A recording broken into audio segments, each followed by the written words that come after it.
Amanda Blake awoke slowly, the general ache of her body being the first thing she felt.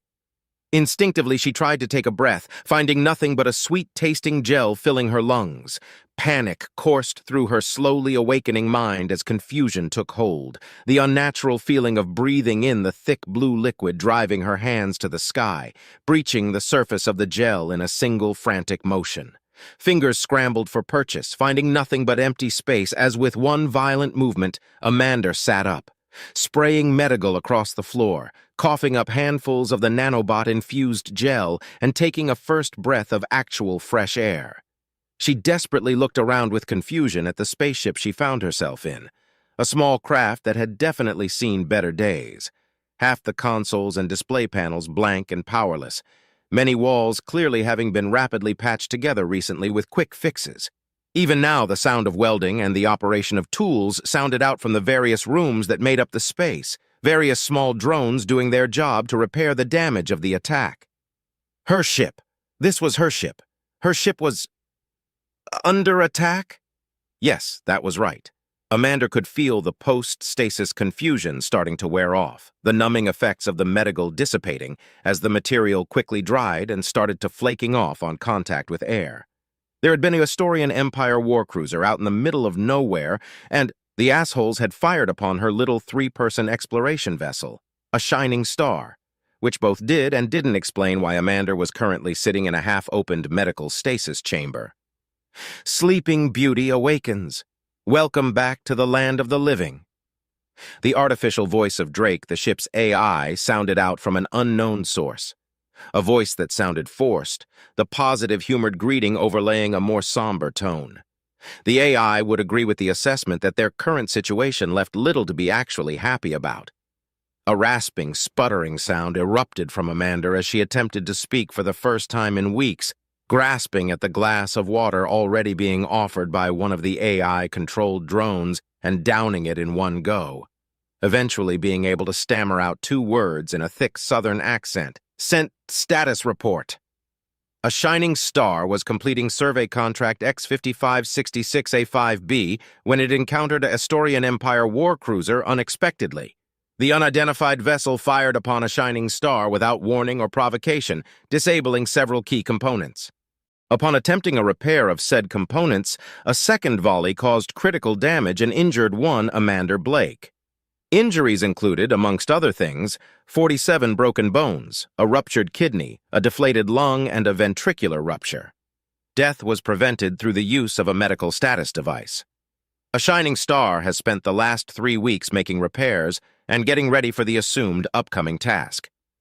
This made sense based on the memories quickly returning to her unnumbing mind. She remembered the initial attack, attempting to fix the damage, then a whole chicken coop's worth of pain, but there was something suspiciously missing from that summary. Where's Flur? Amanda had been part of a rescue operation on a failed Zorthian colony a little over 2 years ago. The salamander-looking amphibians had chosen an unstable planet as their first foray into the galaxy, causing them to require an emergency evacuation. Among them had been a brave little Zorthian called Flur, who had been manning the communication relays down to the last minutes, helping organize the impromptu Terran Alliance rescue effort.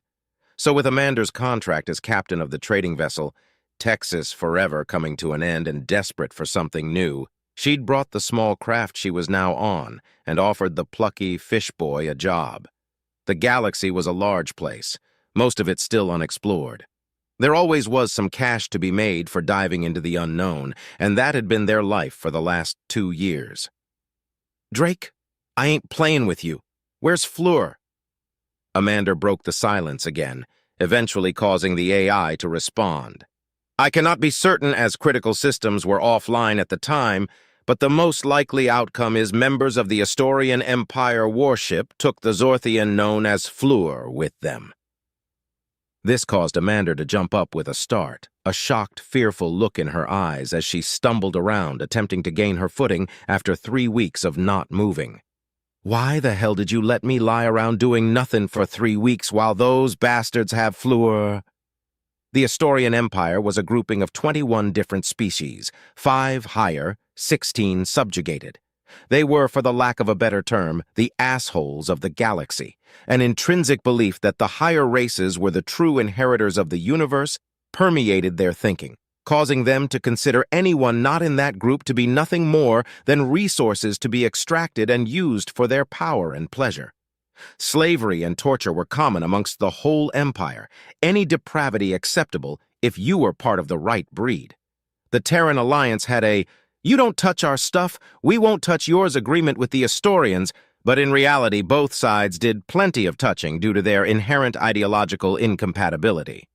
Needless to say, the fact that someone she considered a friend has spent the last 3 weeks under their care did not go down well with Amanda. I calculated that due to the significant injury sustained by Amanda Blake, the chances of success before this time were unacceptable. In addition, we have not been doing nothing.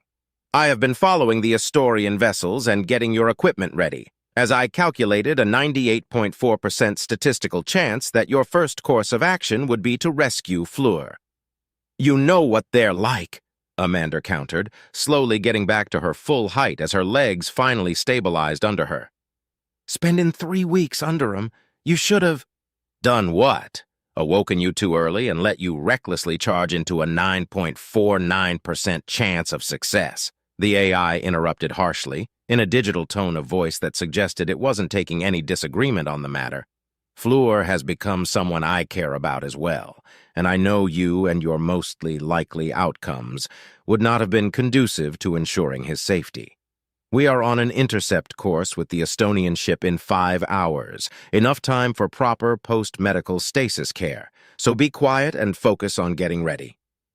The 5 hours had been hell, partly because waking up from medical stasis was never fun, partly because everything that wasn't absolutely required for the functioning of the ship had been melted down to feed the on-board replicator, meaning there was absolutely nothing on board to distract her. Mostly it was because every minute that passed was another minute that Flur was in the hands of the sadistic bastards, if he was even still alive. Amanda instinctively rechecked her equipment again for the 100th time. Enough grenades and flashbangs to put on an amazing 4th of July. 1 standard combat knife strapped to her left leg, 1 AI transfer core, 1 Remington pump-action shotgun strapped to her back, useful if you didn't want to punch a hole in the side of your spacecraft. Then, 1 final item, the only item that hadn't needed to be replicated. A Desert Eagle, scratched and battered from hundreds of years of use, once a gift, and now her personal weapon of choice. With the various upgrades and refits done to the weapon, it could probably kill a mountain if you needed it to. All of this was strapped to the spacesuit she was now wearing, providing much-needed protection from what Amanda was about to do.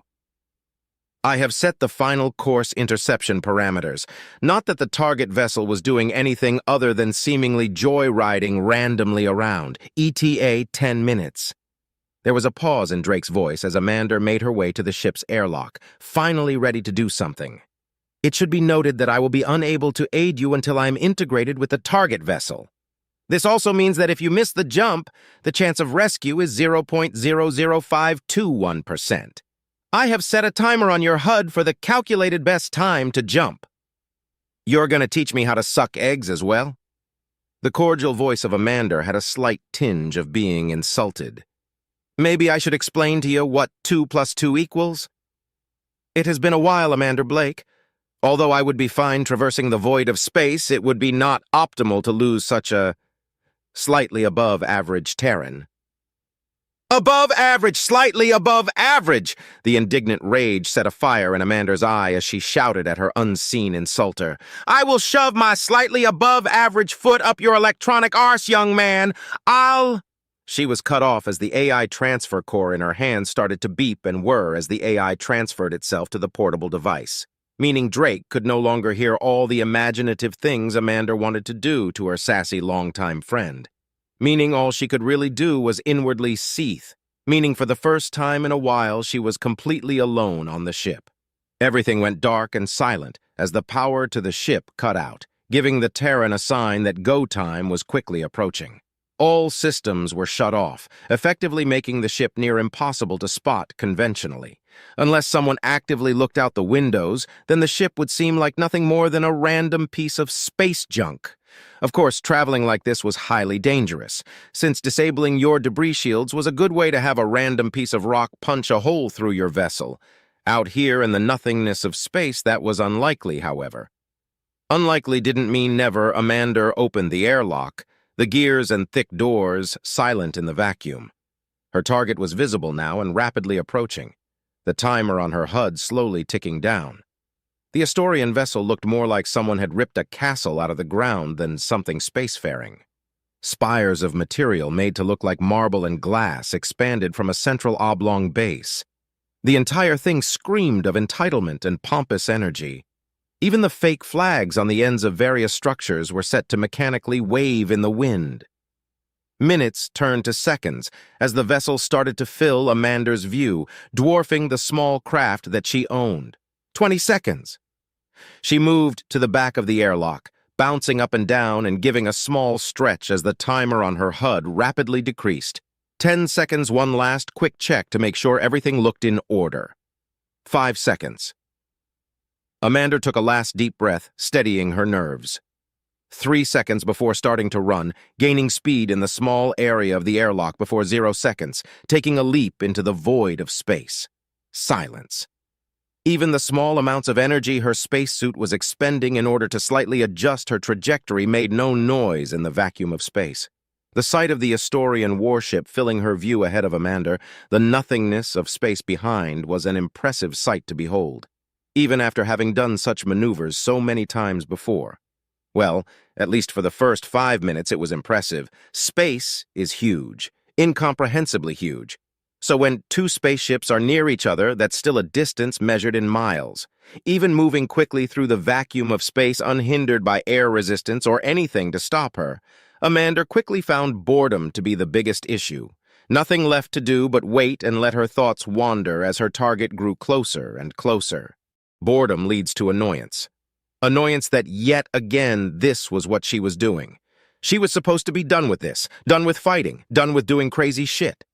After the Hatil War, if the absolute thrashing the adorable teddy bears got could be called a war, she wanted to do nothing more than just explore. No more insurrections, no more colony spats, no more fighting. So the fact that a bunch of assholes had attacked her and captured her friend, well, that really annoyed her. Amanda slammed into the side of the Astorian ship, the magnetic boots and gloves of her spacesuit keeping her stable against the metallic paneling as she looked for her goal, slowly shimmying across step by step until she spotted an access panel. Quickly, Amanda slipped the knife in between the gap, popping off the cover and granting access to the wires underneath. It took less than 5 minutes of stripping and rewiring before the AI transfer core in her hands was securely connected, whirring away as Drake booted back online. "Greetings to whoever discovered me. I am Drake and—" Oh, it seems Amanda Blake was successful in her traversal. Hardy har har. You hush your mouth and don't act surprised. Even through the helmet, the eye roll from Amanda was visible as she responded to the AI's voice now speaking directly into her ears. "Where's my entry? 20 meters to your left, vent system opening now." Almost on cue, a small opening made itself known to Amanda's left, the work of the AI infiltrating the ship's systems, letting the Terran slip inside unnoticed. After that, it was a simple case of waiting for Drake to repressurize the venting system she found herself in, then traveling along the path and dropping into the ship proper. Right on top of a surprised Astorian, the Raha were one of the higher races. Bipedal insects standing at around 7 feet tall, covered from head to toe in a milky gray exoskeleton. 4 deep red eyes were inset into the face, countering a set of vicious mandibles erupting from the jaw, the overall look ending with a pair of spiky antennae atop the head. This one was dressed in the multiple loops of fabric common for their species. The purple and gold colors of the Raha's royal house adorning him, as well the gun gripped between 3-fingered hands showed the insect to be part of the royal guard. His antennae were twitching in shock as one moment he'd been walking through the royal barge's many corridors, and the next, a Terran had literally dropped out of the sky in front of him. There was a brief moment, a fraction of a second, as both of them stared at each other before Amanda reacted, closing the distance in an instant, and not giving the surprised Raha a moment to raise his own weapon. The single strike of the knife was devastating, driving deep into one of its eye sockets, the insect giving a single twitch of its mandibles before collapsing into a lifeless heap. "You could have given me some warning," Amanda hissed, wiping the gray liquid off her blade as she walked. "As much as I might give such an impression, I am not omnipotent. I was busy overriding the ship's systems, so you will not appear for anyone monitoring security. Also, one combatant and one non-combatant to your left." The door to the small monitoring station opened, the Raha, who had been working at a terminal, barely being given a chance to notice the door opening before Amanda had wrapped her arms around its head, the Terran giving a vigorous twist that came with a sickening cracking and popping sound, leaving nothing but the other occupant of the room cowering on the floor. It was mammalian, a mound of brown fur and two giant black eyes. The fact it was in the middle of cleaning the floor, the visible injuries adorning its body, and the thick iron collar tightly affixed to its neck, showed the creature wasn't part of the ruling class. It did nothing but quiver in a pile as the Terran lifted a single finger to her helmeted mouth, backing out silently and leaving the slave alone. "So I calculate that you are not taking prisoners, then. One combatant to your right, facing away from you. We both know what these bastards do, what the best-case scenario for Flur is." Amanda drove the blade into the base of the Raha's neck, killing them before they knew what had even happened. "Let's skip the part where we pretend to be shocked. Positive information gained from the ship's computers. Flur is alive. Status is uncertain, but he's on the vessel. Follow the directions on your HUD. Negative information. This is the personal royal barge for Prince Haktas. 2 coming up to your left at the intersection." The Terran waited, pressed against the corner until the footsteps grew louder, striking with a single spinning blow, plunging the blade deep into the chest of the closest Raha, forcing the other to the ground simultaneously with an accurate strike to the kneecap. Amanda pulled the knife out with a twisting motion before focusing on the remaining kneeling guard, slamming its head repeatedly into the wall before jamming the knife deep into its neck. "So, I don't care if this ship is owned by God himself, because I know your standard operating parameters and you know the importance of that information. Non-combatant to your right." Drake's voice was filled with warning, almost worried. "They started it." Amanda glared through the helmet and pointed the bloody knife at the small pink lizard sporting yet another iron collar, who immediately shrunk back into the room it had come from, whimpering as the door shut behind it. "It would be optimal not to be known for starting a war. 5 hostiles ahead, 1 external wall opposite your entrance." Amanda pulled the Desert Eagle out of its holster as the door in front of her opened smoothly, revealing the mess hall inside. A handful of Raha sat around various tables, eating and talking, no clue about the intrusion that was currently happening. They all instantly stopped what they were doing as an unknown Terran entered the room, weapon in hand and covered in Raha blood. She didn't give them any time to react, taking a vague aim with the hand cannon and firing a single shot. The bullet whipping past the inhabitants of the room and continuing straight through the external wall the AI had informed her about. Most species initially develop kinetic weapons, but tend to find the same issue once they go to space. Firing pieces of metal at each other in a pressurized container causes problems. Most species deal with these problems by moving to forms of weaponry that won't blow holes in your spacecraft, energy-based weaponry normally. "Just wear a spacesuit, dumbass," was the Terran solution. The magnetic boots on Amanda's spacesuit kept her on the ground, the reinforcements along the back locking in place as the wall imploded in an instant as the atmosphere of the room went from 1 to 0 over milliseconds. The suit she was wearing kept her rooted in place, but the rest of the room's occupants weren't as lucky, as everything and everyone that wasn't nailed to the floor suddenly found themselves being flung outside the ship. 1.2 seconds later, an emergency blast shield slid down in one smooth movement, allowing the room to be gradually repressurized, alarms and alerts starting to blare in the background.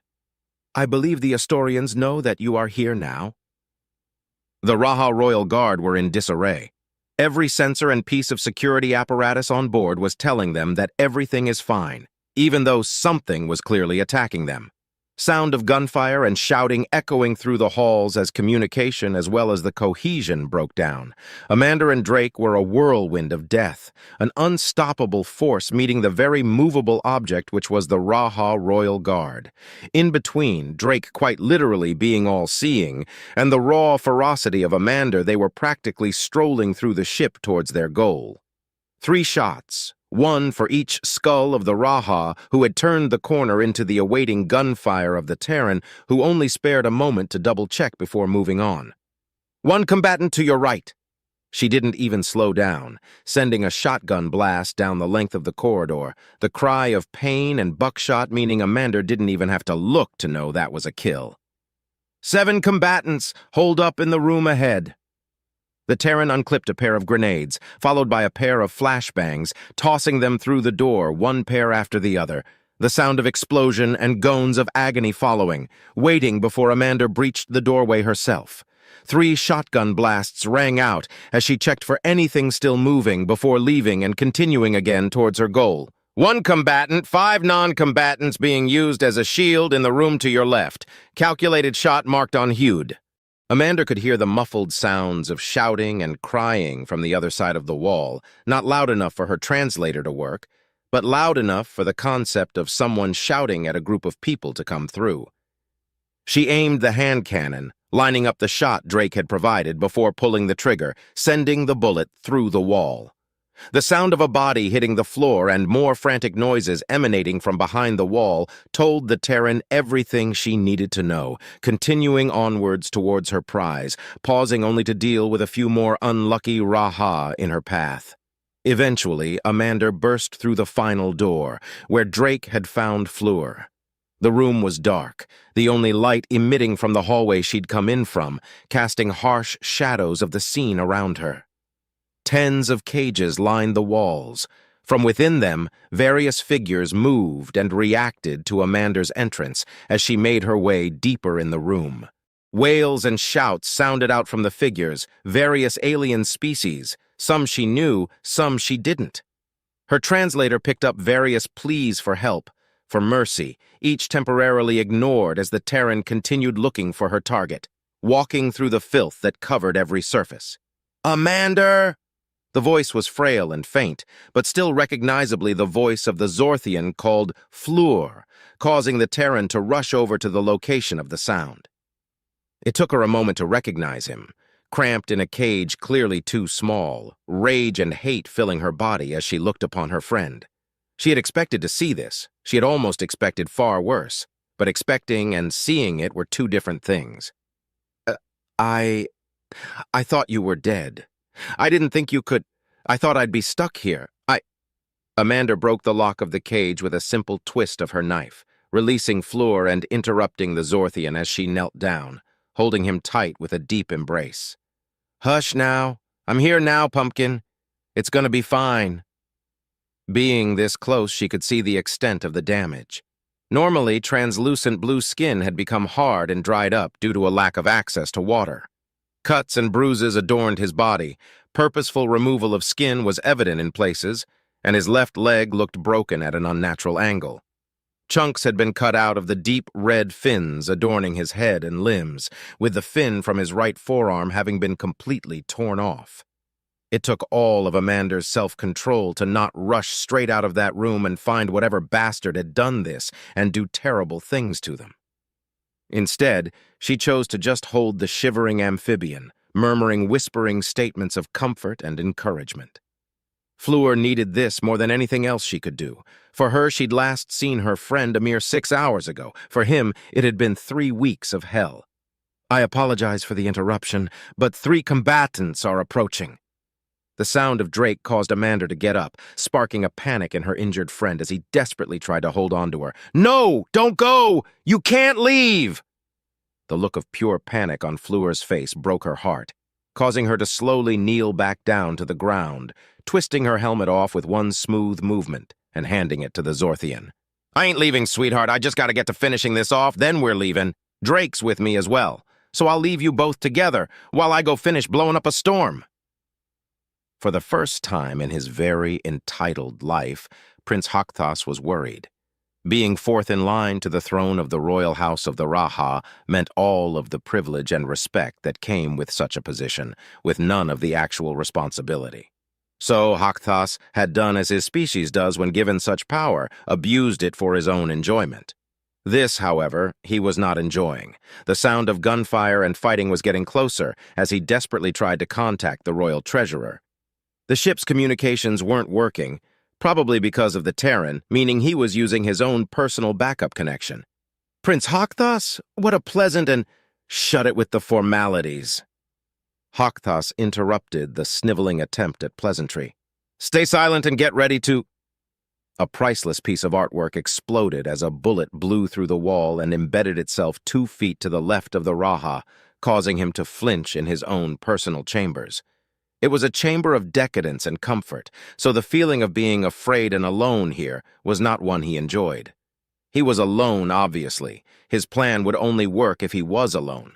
So he'd sent the subjugates away, and any of his personal guards would be outside trying and presumably failing to stop the Terran. The Terran who had just burst through the door, covered in blood and a look of death in her eyes. Welcome! I, Prince Hakthas, fourth in line to the Raha royal house, greet you in an unarmed state. Unarmed? Terran raised her gun, pointing it directly at the face of Hakthas, the prince requiring every fiber of his being to not flinch at such a move. Well, this makes the next part easier, so thanks. Let's not be too hasty and uncivilized, lest our two empires' relations become strained. Ain't nobody gonna know. Amanda was staring the prince down, almost smirking at the thought of hurting the one who had hurt Flur, speaking through gritted teeth. I'm gonna get my pound of flesh, nice and slow. That unfortunately isn't the case. Hakthas turned the Gelnet communicator he was using to show the enraged Terran, to show the currently ongoing call. I was just discussing an equitable payment for our accidental misstep, not that an honorable Terran such as yourself would think of breaching our government's agreements. Breaching our agreements? Hakthas was worried he'd said the wrong thing as a Terran screamed at him, knowing exactly how thin of a tightrope he was balancing this conversation on. Y'all were the ones who attacked my ship, nearly killed me, then captured and tortured my friend. I reckon that breaches any agreement. Yes, it was very unfortunate. I do apologize for the misunderstanding. Hakthas placed his hand over his antenna, feigning sincere apology. Your ship wasn't broadcasting standard Terran Alliance headers, and only your friend was on board when we checked. Terrans collect so many species it's hard to keep track, and the Zorthians are very rarely seen outside of their planet, so we had no way to know you were part of the Terran Alliance.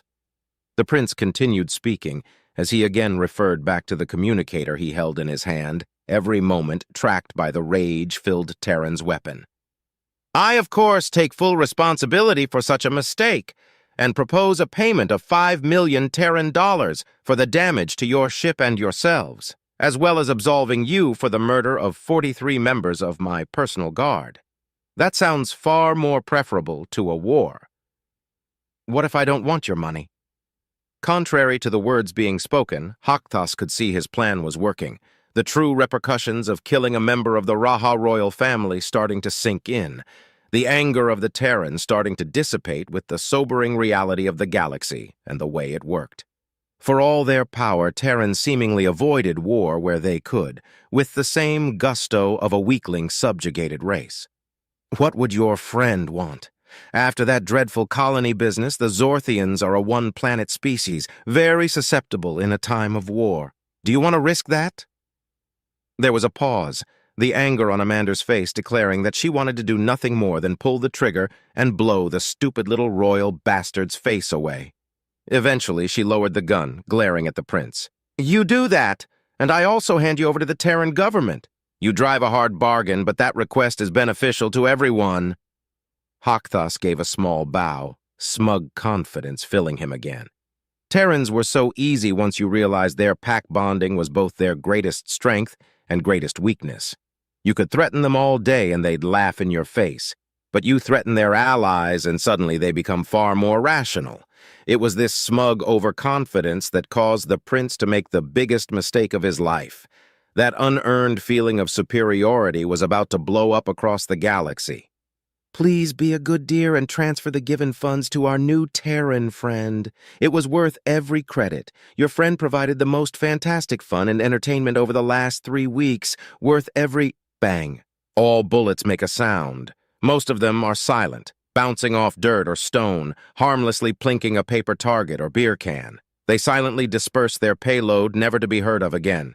A few give a bang, the sound ripping apart lives and communities, the voids of what was and what could be deafening to those close enough to hear, but still mostly silent. But sometimes a bullet will roar, scream so loud that all of history hears it. In 1865, April 14th at 10:15 p.m., a .45 caliber bullet was fired from a Derringer by a John Wilkes Booth. The sound it made roared and bounced around America, echoes still reverbing even hundreds of years later. In 1914, June 28th, a 9mm bullet was fired from a FN Model 1910 straight into the neck of a Franz Ferdinand. It was a sound heard across the world, bouncing around with death and hate, millions of other explosions and noises originating from that single gunshot. And on 71 NST, New Post-Stasis Time, on the 5th of July, a single .50 caliber bullet was fired from a heavily modified Desert Eagle, straight into the chest of a Prince Hakthas. It was a sound heard across the galaxy. Jan Eagles wasn't an unhappy man, per se. The position he found himself in, as head of Terran-Xeno relations, was the end result of hundreds of years of hard work, of peace treaties, negotiations, rationally speaking in rooms of irrational humans. Tired was the best way to describe him. Every time a Terran broke an alien law or some alien broke a Terran law, he and his team had to get involved. Every time someone died somewhere they shouldn't have, he and his team had to get involved. This was without counting the normal diplomatic efforts of alliances and trade agreements. It didn't help that Terrans seemingly lost all rationality once they hit space. In the last 24 hours, he had to oversee 12 death arrangements, a group of Terrans trying to smuggle Capsin into the Pichal homeworld, and a Scrivet tourist being kidnapped because, quote, "But holy shit, it's so cute. It's like an extra fluffy hamster. I love it." Of course, this was without the stupidity of the galaxy at large. It was generally considered bad form to insult other cultures, but every other species gave Terrans a run for their money in terms of stupidity. Whether it was a human smuggling ring by the Lithuanians, the Reptilian reality TV crew behind Crazy Terrans secretly filming Terrans without their permission, or the Terrillians arresting 2 Terrans for smuggling adrenaline. That last one had been fun, with constant reminders that having every Terran who enters your space get surgery to remove their adrenal glands is not a reasonable compromise. So when Jan saw the gold-inlaid red envelope on his desk, he outwardly gave a groan. Only the Astorians were enough of an asshole to deliver messages to other ambassadors physically. He half wondered what it was, another declaration of how great they are? Complaints that another of their next targets had joined the Terran Alliance? Shudder. Another invitation to join the Astorian Empire? It was only after reading the message, what it meant and what it could mean, that he frantically started calling people to avoid a war. This was not how Claire wanted her first real assignment to be. Years of hard work had led to this moment, hundreds of thousands of hours working through bureaucratic messes, colony disputes, mindless trade meeting after trade meeting, all to finally get to the holy grail of Terran diplomacy, the official Terran-Xeno Relations Department, a chance to not only meet and explore the universe but make it a better place. Claire Weber was the newest member of the team, having started a mere week ago. The first few weeks were supposed to be simple, get to know people, acclimatize to the sterile, boring space stations of the Neutral Federation, and unpack your stuff. This meant when the message went out for anyone and everyone to help with this mess, ASAP, Claire was the first and only other Terran diplomat immediately on the station at the time. Which is how, on her first job, she found herself walking next to the diplomatic legend that was Jan Eagles, speeding down the corridors in an attempt to try and stop a galactic war. So this is the information on Prince Hakthas I was able to scrounge up. Claire handed the folder that was thick with papers to her boss as she struggled to keep up the fast pace. In summary, however, Prince Hakthas was a disliked figure, including amongst the Raha, considered exceptionally cruel even by their standards. Being fourth in the line to the throne meant he had very little responsibilities, so instead spent his time doing nothing more than draining the Raha royal treasury and joyriding, for lack of a better term, among uncontacted or unaligned civilizations. Being assigned to his personal retinue was generally considered a punishment given to those who couldn't be outright fired or killed. Claire took a moment to catch her breath, watching Jan go through the information she'd handed him. It wasn't up to her usual quality and quantity due to having a mere 20 minutes of research and collation time. She desperately hoped it was good enough to not leave a bad first impression. However, if the alleged murder of Hakthas by a Terran is true, this has some serious repercussions.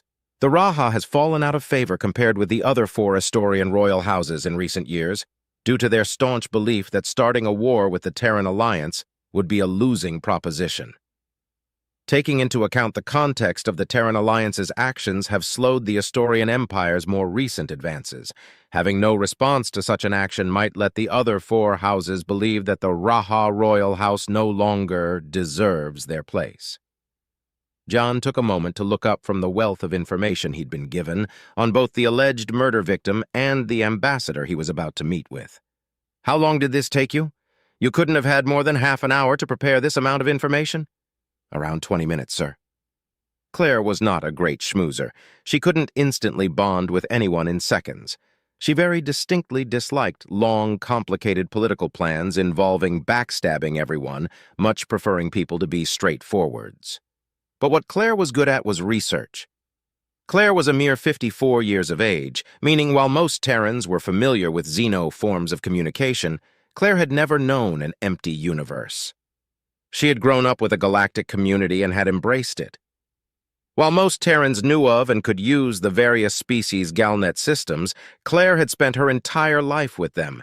She could tell you on which nodes Luthorian soldiers tended to say too much, which species' social media apps were the most used by each sector of employment, and who had the best facial recognition databases. Everyone left a trail behind, and knowing everything about the person on the other side of the negotiating table made working out deals much easier. Diplomacy was simple when you knew exactly what the other person actually wanted. Exceptional work, and call me Jan. On such short notice, he hadn't expected anything other than someone able to be a second pair of eyes should the Astorian ambassador try something stupid. So this was a very welcome bonus. See, Jan, I don't understand why we go to this trouble. Considering how evil the Astorians are, why don't we just go to war with them? Jan interrupted Claire, having answered this question any time a new member joined his team. It wasn't like the Terran Alliance hadn't used military intervention against others who had done similar actions in the past. There are a multitude of reasons, Claire. Many of our members joined the Alliance specifically for protection from the Astorian Empire. Dragging them into a war with the entity they were seeking protection from isn't really a good move. Also, while on paper we outnumber them, this force is spread out over a lot of small entities. Setting up blockades in space isn't possible, meaning all planets would need to be simultaneously defended. Even if we won, a Pyrrhic victory where a bunch of our allies are homeless isn't great. He paused for a moment as the two entered an elevator, the thousands of copy-pasted floors of the station stretching below them as they rapidly ascended, John still reading the documents as he continued. Then there is the necessity of such an action. The 5 royal houses of the Astorian Empire are only allied because invading each other would be more effort than it's worth. Optimistic estimates suggest a full-blown civil war in less than 10 years due to slowed expansion caused by the Terran Alliance. Don't fight a war. You don't have to. The elevator doors opened, causing the Terran to lower his voice. While none of what he was saying was a secret, turning to a whisper as approaching a meeting was an old habit he wasn't going to stop doing anytime soon.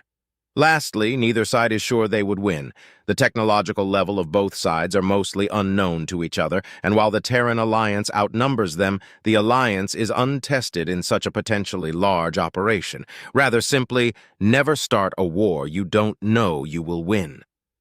The seasoned diplomat took a moment to pause, giving an annoyed sigh in preparation for dealing with a pompous dick of the greatest magnitude. Jan then handed the documents back to the far more nervous Claire, giving her a reassuring smile. No need to panic. Like I said earlier, all you need to do is wait here, just in case they decide to try something stupid. Jan Eagle's office on the Federation station was simple. A desk, various filing cabinets, a Galnet viewer, and simple seating for any visitors. The closest thing to a luxury was the small snow globe he kept on a filing cabinet, a gift from a close friend.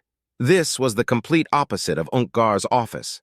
Opulence, decadence, any other fancy word ending with "ence." The head ambassador for the Astorian Empire, a Raha by the name of Untgar, had taken his species' sense of superiority and self-indulgence and had given it life in the form of this room's decoration.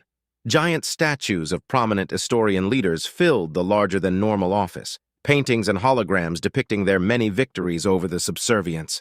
Large chandeliers hung from the ceiling as gigantic tables and chairs adorned the place, all made out of a deep purple wood that screamed expensive. Everything was lined with precious metals and gems, all bathed in a fake light that made it seem as if the evening sun was streaming through a window. It was, in Jan's simple opinion, tacky as hell, overcompensating and screaming insecurity. May the sun shine upon your path. I trust you are well. The Raha was pressing both his hands together in front of him in welcome, as Jan forced a much-practiced smile on his face as he returned the greeting. And may the sun never set on yours. Unfortunately, things could be better for both of us. I give my condolences for the prince. Untgar gave a wave of dismissal. We can discuss that later. The Raha chose to motion towards a seat opposite to where he was sitting, various ornate containers of a steaming liquid placed on a table in front of them, as well as various small snacks adorning the table. Please make yourself comfortable. I would be abandoning my sacred duties as a host to not let you refresh yourself with the bounties of the Astorian Empire. John took a seat, giving a nod of fake thanks and gratitude as he took a cup of the horrid bitter liquid the Raha drank, desperately resisting the urge to give the smug ambassador opposite him a good solid punch in the throat. Have you given our offer any further consideration? Untgar said, the joining of our mighty empires would be a force to rival the heavens. Jan had given the offer some consideration, generally followed by either laughter or a general revulsion to the concept. The idea of getting into bed with slavers was half hilarious, half stomach-turning. The current goals of the Terran Alliance do not align with actions of the Astorian Empire. Until that changes, I don't see any reason to revisit the offer. How unfortunate. The Raha placed a hand on his chest, signifying disappointment as he continued. Terrans really have impressed us since their emergence into the galactic community. To subjugate 431 species in such a short time is rather impressive. The Terran Alliance is not subjugation. John's voice turned sour as he spoke, even his practiced demeanor slightly wavering as the insulting concept was mentioned. He knew exactly what his counterpart was doing, annoying him before the actual meat of the meeting. Calling a slave collar a necklace doesn't change what it is. Last I confirmed, it was named the Terran Alliance. You enforce your own morality and power structures on your members. The voice of Untgar was smug, a voice of supposed peace filled with venom. When was the last time the Lithuanians actually fought someone? The isolationist Hatil opening their borders, even rumors of some Scythen aiding with weapons research. You subjugate those who join your alliance to Terran whims and morals, which is exceptionally impressive to be done on such a scale. This conversation isn't going anywhere. Jan's patience had run thin from the sanctimonious drivel being spouted by the Raha. Unless your intention was to waste my time, I believe we have something more important to discuss. That was not my intent. I merely desired to find some common ground. Untgar tapped a button hidden on the underside of the table, causing a screen inlaid with yet more gold to come to life. But as you insist... The clip was short with no audio, lasting a mere 10 seconds, but clearly showing a Terran blowing a hole in the chest of Prince Hakthas using a rather weighty handgun.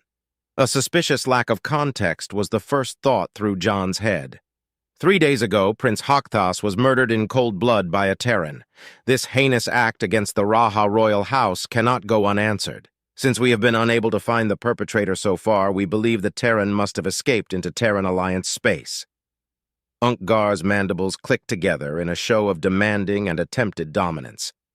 We demand that the Terran be remanded into the custody of the Astorian Empire, or we will take action. Demand? Jan raised an eyebrow, just wondering what exactly they expected the Terran Alliance to do about this. You provide me an out-of-context video for a random Terran and expect us to magically provide them. We will investigate this claim, then we will consider your demand. Demand may have been the wrong statement. Notification is more pertinent. We will not let such an action stand, and merely believe in allowing one to fix their mistakes before our own intervention. Do we make ourselves clear? It was crystal clear exactly what the Raha was trying. Manufacturing justification. This wasn't a request or even something they expected the Terrans to do. They just wanted it on record that they had attempted to work with the Terrans before making their own move. Such simple diplomacy wouldn't work on most, but it might convince a few more neutral factions to stay out of any kerfuffle. It also made clear the next action that Jan and his team needed to take. They needed to find whoever was on that video first before the Astorians did. Before the Astorians did something very, very stupid. The three-fingered hands of the Zorthian gripped slightly to Amander's arm, Flur giving a small grunt of pain as he gingerly lowered himself into the medicated bath, an expression of relief filling his face as he finally sat down. The hastily constructed pool and best-guess Zorthian medication wasn't perfect, but it was better than nothing. They were back on the A Shining Star, having intercepted their vessel unpiloted trajectory and letting the previous slaves take control of the Astorian ship, providing them with the fastest directions to Terran space. In the 5 days since then, Amanda had spent her time fixing up what remained to be fixed of her crippled vessel, working out their next move, and taking care of Flur. The damage the amphibian had was worse than she'd originally seen. The lack of proper access to water for 3 weeks had done extensive damage to the skin, drying and damaging the normally soft and translucent blue hide, causing it to split and break with any movement. The cuts, bruises, and broken bones would heal, but the fins and skin might not. They had been doing their best, but Drake lacked any real medical knowledge on Zorthian biology, having to make an educated guess through trial and error. Amanda spent a few moments pouring and gently rubbing the purple liquid into hard-to-reach spots, muttering soft words of encouragement. The injuries had thankfully been getting better over the days, if slower than she would have wanted, apart from one injury. It was an injury that manifested itself in several ways, in the way Flur currently sat, hunched, in the way he'd wake up screaming in the night, in his eyes. Every time Amanda saw his eyes, she wanted to go back and shoot the bastard who had done this again. The purple orbs had once been filled with curiosity, with a stubborn determination that had given Flur the courage to remain by the communicator up until the end. Now they were dull. Now they were broken. Now I'm going to give you some privacy to soak. Amanda dried her hands as she slowly turned to leave the jury-rigged pool. When you want to get out, just give me a hollow, okay? Amanda? The Terran gave a pause as the small, frail voice of Flur sounded out. Thank you. Don't you mention it, sweetheart? Amanda gave a warm smile in response, a tinge of sadness creeping in around the eyes. Now you go get some rest. The Terran stood in front of the command panel, inputting the next step on their path, another seemingly random location. Of course, Amanda and Drake knew it wasn't random, but instead years of training in how to avoid someone who might be looking for you. Flur seems to be responding better to the latest treatment. A visual hologram of Drake appeared in the room, his chosen representation being a black Chinese dragon spinning and circling around itself in one spot. Though not being able to dock and get aid at the closest Terran Alliance location is suboptimal for his recovery. Yes, I know that. You don't keep having to mention it. I get it. I fucked up. Amanda angrily ran a hand through her hair before inputting the final commands, causing the ship to re-enter warp. You don't have to be so passive-aggressive about it. Not being able to contact authorities for help is not optimal. Possibly starting a war is also not optimal. She knew that the AI was right. The fact that they couldn't just drop into the nearest Terran Alliance port and get Flur better help was a huge hindrance. Partly because it would make it easier for the Raha to find them, and partly because there was no guarantee that a bureaucrat somewhere wouldn't just hand them over to the Astorian Empire to avoid a war. It was unlikely, but governments had done shiftier things. "I'm sorry, when the bastard was talking about being entertained, I have no love lost for the dead prince. It was satisfying seeing karma be dispensed. I would also be lying if I did not expect this result. Your brand of chaos is surprisingly predictable. I just wish there was a better plan than flying randomly around in a half-broken vessel." "Oh, this ain't random." Amanda gets a more excited smile at the thought of visiting an old friend. "We're getting help from an old friend. We're gonna visit Spot." The screaming and whimpering had stopped, much to Lutar's annoyance and displeasure. The Raha looked down at the small pink lizard now lying motionless in front of him, wrenching out the knife he'd been using to cut pieces off of the subservient. He gave the now useless corpse a kick, watching it slump over as it joined the 5 others. Lutar's antenna twitched with annoyance as he turned to the other subservients in the room, watching the collection of worthless species shiver and tremble against the might of a Raha. Useless. 5 days ago, a most heinous crime had been committed. Prince Hakthas had been murdered by a Terran. Lutar didn't much care for the cavorting prince, but caring for them individually was not his duty.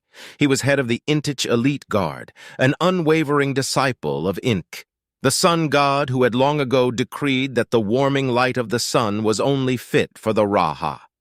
His job was to ensure the prosperity of the Raha royal house, no matter who was in charge, which made the murder very much his problem.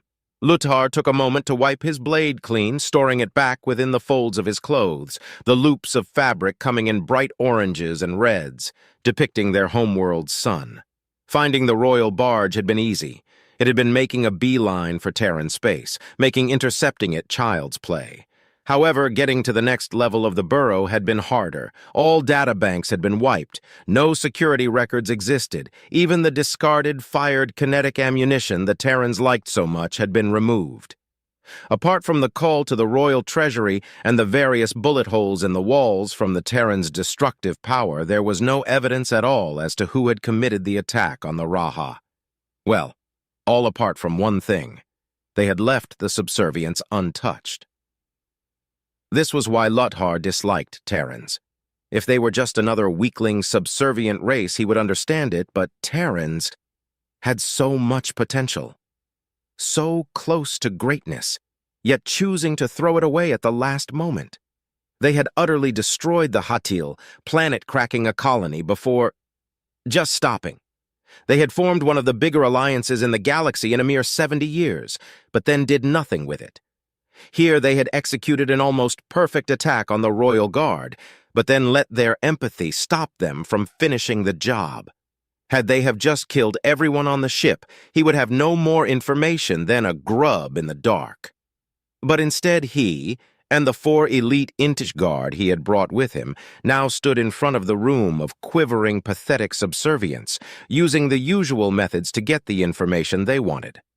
Lutar started to reach for the next unfortunate soul, a brown-furred mammal who whimpered and pulled back before stopping. He whispered a few words to one of his men, the elite guard leaving for a few minutes before returning with a container of impulse engine fuel and a plasma torch. "I apologize to all of you. I just realized my mistake. I'm treating you like intelligent people." Lutar popped the cap of the container off in one swift movement, never removing his gaze from the huddled pile. "If a Raha was in your position, they would know the information. If a Hagorthian was in your position, they would know the information. I'd even bet a Terran would know what information I need." The Raha started methodically pouring the liquid over the group of subjugates, the flammable liquid quickly filling the room with a sharp, pungent smell, as shouts of terror and panic started to fill the room. "But you're not any of those things. You are all worthless, pathetic, unworthy of the light given by Inch. But together, maybe, if Inch wills it, you can make up one intelligent person. So let's have a group exercise." Lutar finished emptying the container before lighting the plasma torch with a flourish, causing the fuel-soaked subjugates to panic even further. "What do you know about the Terran who murdered the late Prince Hakthas?" Information started pouring in, snippets of anything each of the slaves had seen or heard about their saviors. Most of it was useless. He knew the Terran was female. He knew what she looked like. But a few pieces of pertinent information came through in the rush. "I saw their ship's name. I think it was called Star. No, it was called a Shining Star. They had an AI, they called it Drake. The prisoner's name was Flur. They said he was a Zorthian. The Terran, they called her Amanda." Lutar raised up his hand for silence, clicking his fingers together into a tapping noise of positive appreciation. "See? That wasn't so hard. Why, if I close my eyes and listen, you all almost sound like one intelligent person." Lutar turned to leave. He had what he needed: names, a ship name, more enough information to start tracking them down. He then stopped before completely leaving the room, giving a disappointed clack of his mandibles, a sound that caused a deep terror in the slaves behind him. "Still, you have all failed in your duty. The Raha dragged you from the dark of your hovels into the loving light of Inch. You had one task, to serve Prince Hakthas, a task you have all failed at. For this, punishment is required." Lutar tossed the lit plasma touch behind him, cleansing the failures in Inch's burning fire. "Founder!" The file was slammed onto the desk with a great amount of force, causing Jan to jump as his train of thought was broken, looking up in shock and annoyance at the rude intruder who had just burst into his office unannounced.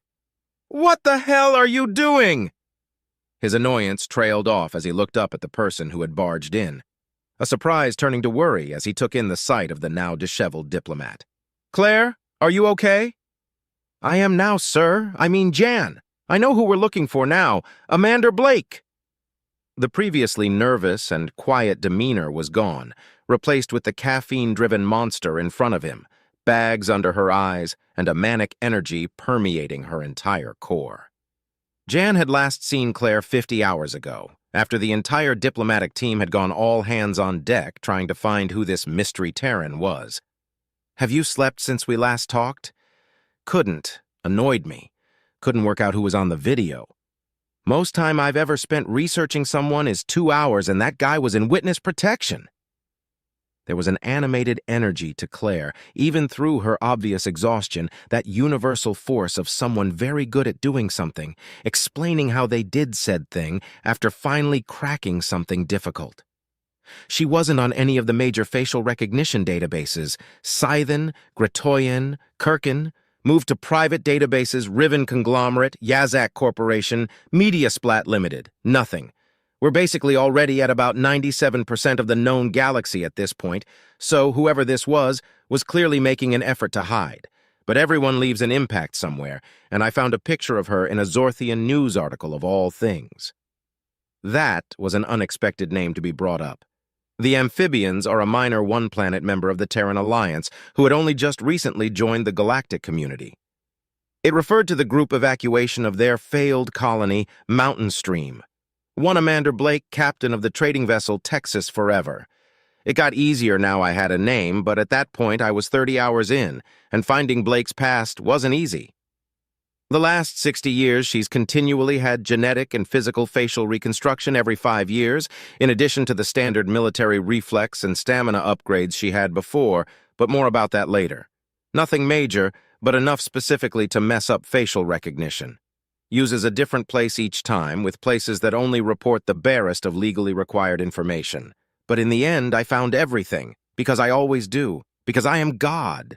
With a flourish, Claire pointed at the thick folder of information on Jan's desk. He looked at it for a moment, flicking through the tomb of information he'd been given.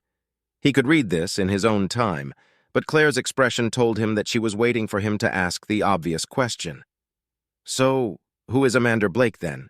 Who are we looking for?" Amanda Blake, born in Lubbock, Texas, United States of America on February 16, 2197. Oldest of 3 children, no currently known living relatives. Entered the United States military at the age of 21 in 2218 when they were offering free regeneration and uplift facilities for all members. Of course, 3 years later, the Great Colony Rebellion happened. Jan remembered that shit show. Rising tensions between Earth and her colonies had resulted in a full-out war in the Sol system. People had always assumed that nuclear weapons would be the armament of choice for humanity's next great war. But it turned out that once you reached the scale of planetary warfare, just dropping lumps of rock and metal on each other from orbit was far easier and far more destructive. Involved in both the invasion of Mars and Titan, highly decorated in both campaigns and bonded with the military AI Drake during this time, back when the laws around the hashing of AI were a little more sketchy. Both of their records get kinda spotty after this. Partly because of the collapse of the previous power structures and transitory governments, which made record-keeping annoyingly sparse. Partly because everything I do find after this is censored past recognition. Which meant Amanda has training. Lots of it, Jan thought bitterly. Officially, both Drake and Amanda were involved in every conflict from then to the end of Standard Time. The Conglomerate Wars, Alpha Centauri, the Sagittarius Anarchy. Most of it redacted. If we ever run out of black ink, it will be because of this document. Claire's demeanor turned more solemn, the energetic movements dissipating as she continued. She was on Orion 3 when the God Plague happened. Looking that up, the situation looked bad. Bad was an understatement. The God Plague had an average 50% mortality rate over the entirety of humanity. Averages are deceiving, however. Sol had plenty of time to prepare stasis chambers and the logistics of freezing every Terran human, ending up with a 5% casualty rate. The Orion sector was patient zero, with some planets ending up with a 95% casualty rate. Was released from stasis and cured in 2 post-stasis time. Nothing major to report until the Hatil War, 7 PST. Similar redacted records as before, but this one ends with a court-martial for treason of all things. Not guilty, probably because her last station was the T.C. Odin. T.C. Odin, the planet cracker. The Terran Conclave had found the galaxy full of life, and one of the first things they'd done was destroy an entire planet in response to a minor provocation.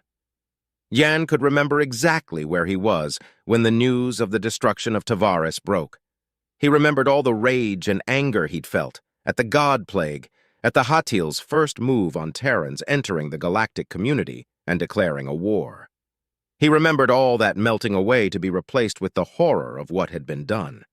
Sure, the Hatil had started it, but a year into the war, everyone knew they were so technologically behind Terrans that they were no real threat. Not enough of a threat to wantonly kill millions. The public backlash had been immense. Many have theorized that the destruction of the Hatil colony single-handedly calmed Terrans down, showing what happens when you go too far. As if the current Terran aversion to getting into a full-scale engagement again was an overcorrection to what they had once done. After that, Amanda and Drake spent their time doing various jobs, everything from courier service to bounty hunting. The main thing they have in common is their lack of interaction with Terrans. Most recent line of work is as an independent surveyor of unmapped areas of the galactic map. Claire gave a yawn, finishing off the summation of 50 hours of straight research. Amanda has a simple, if worrying, profile. Strong-willed and motivated by ethics, distrust of authority, no real long-term goals, is willing to bend the rules but doesn't seem the type to be actively criminal. Probably in this situation because the Raha did something they shouldn't. Not that I expected anything else. So basically we're looking for someone who isn't going to come to us for help due to a distrust of the government, who has enough training and knows how to stay hidden if they don't want to be found. It could have been worse. Not by much, though. All we can really do is put out our alliance-wide notification to look for Amanda and her ship, Jan said. Hopefully the Raha also have just as much difficulty in finding her as we will. Jan gave a deep sigh, knowing how bad this was. Go get some sleep, Claire. I'll get the notification out. Way ahead of you, sir. Jan watched incredulously as Claire just slumped down on one of the chairs, collapsing in exhaustion and falling asleep in seconds. That is not what I... Never mind. Jan couldn't help but think back to the destruction of Tavares. If that was how far Terrans were willing to go against a mostly harmless enemy, how far would they go against an actually dangerous foe? If this spiraled out of control, what would a war with the Astorian Empire actually entail? The diplomat desperately hoped he'd never have to find out. There were very many things Bida should have been worried about. The fact that at all times she stood over enough nuclear and antimatter warheads to instantly obliterate herself, the research facility, and the entire moon they were situated on. The fact that in every single room, including her personal sleeping quarters, contained a high-intensity cleansing device. A Terran-made speciality which would instantly consume the area in superheated plasma, destroying everything down to a cellular level. The fact that what she was working on was considered potentially dangerous enough for Terran paranoia to deem all these safety measures a minimum. Or maybe it was the fact that she had gotten used to such things, had mentally placed them in a box labeled things that just were. Terran insanity was seemingly contagious.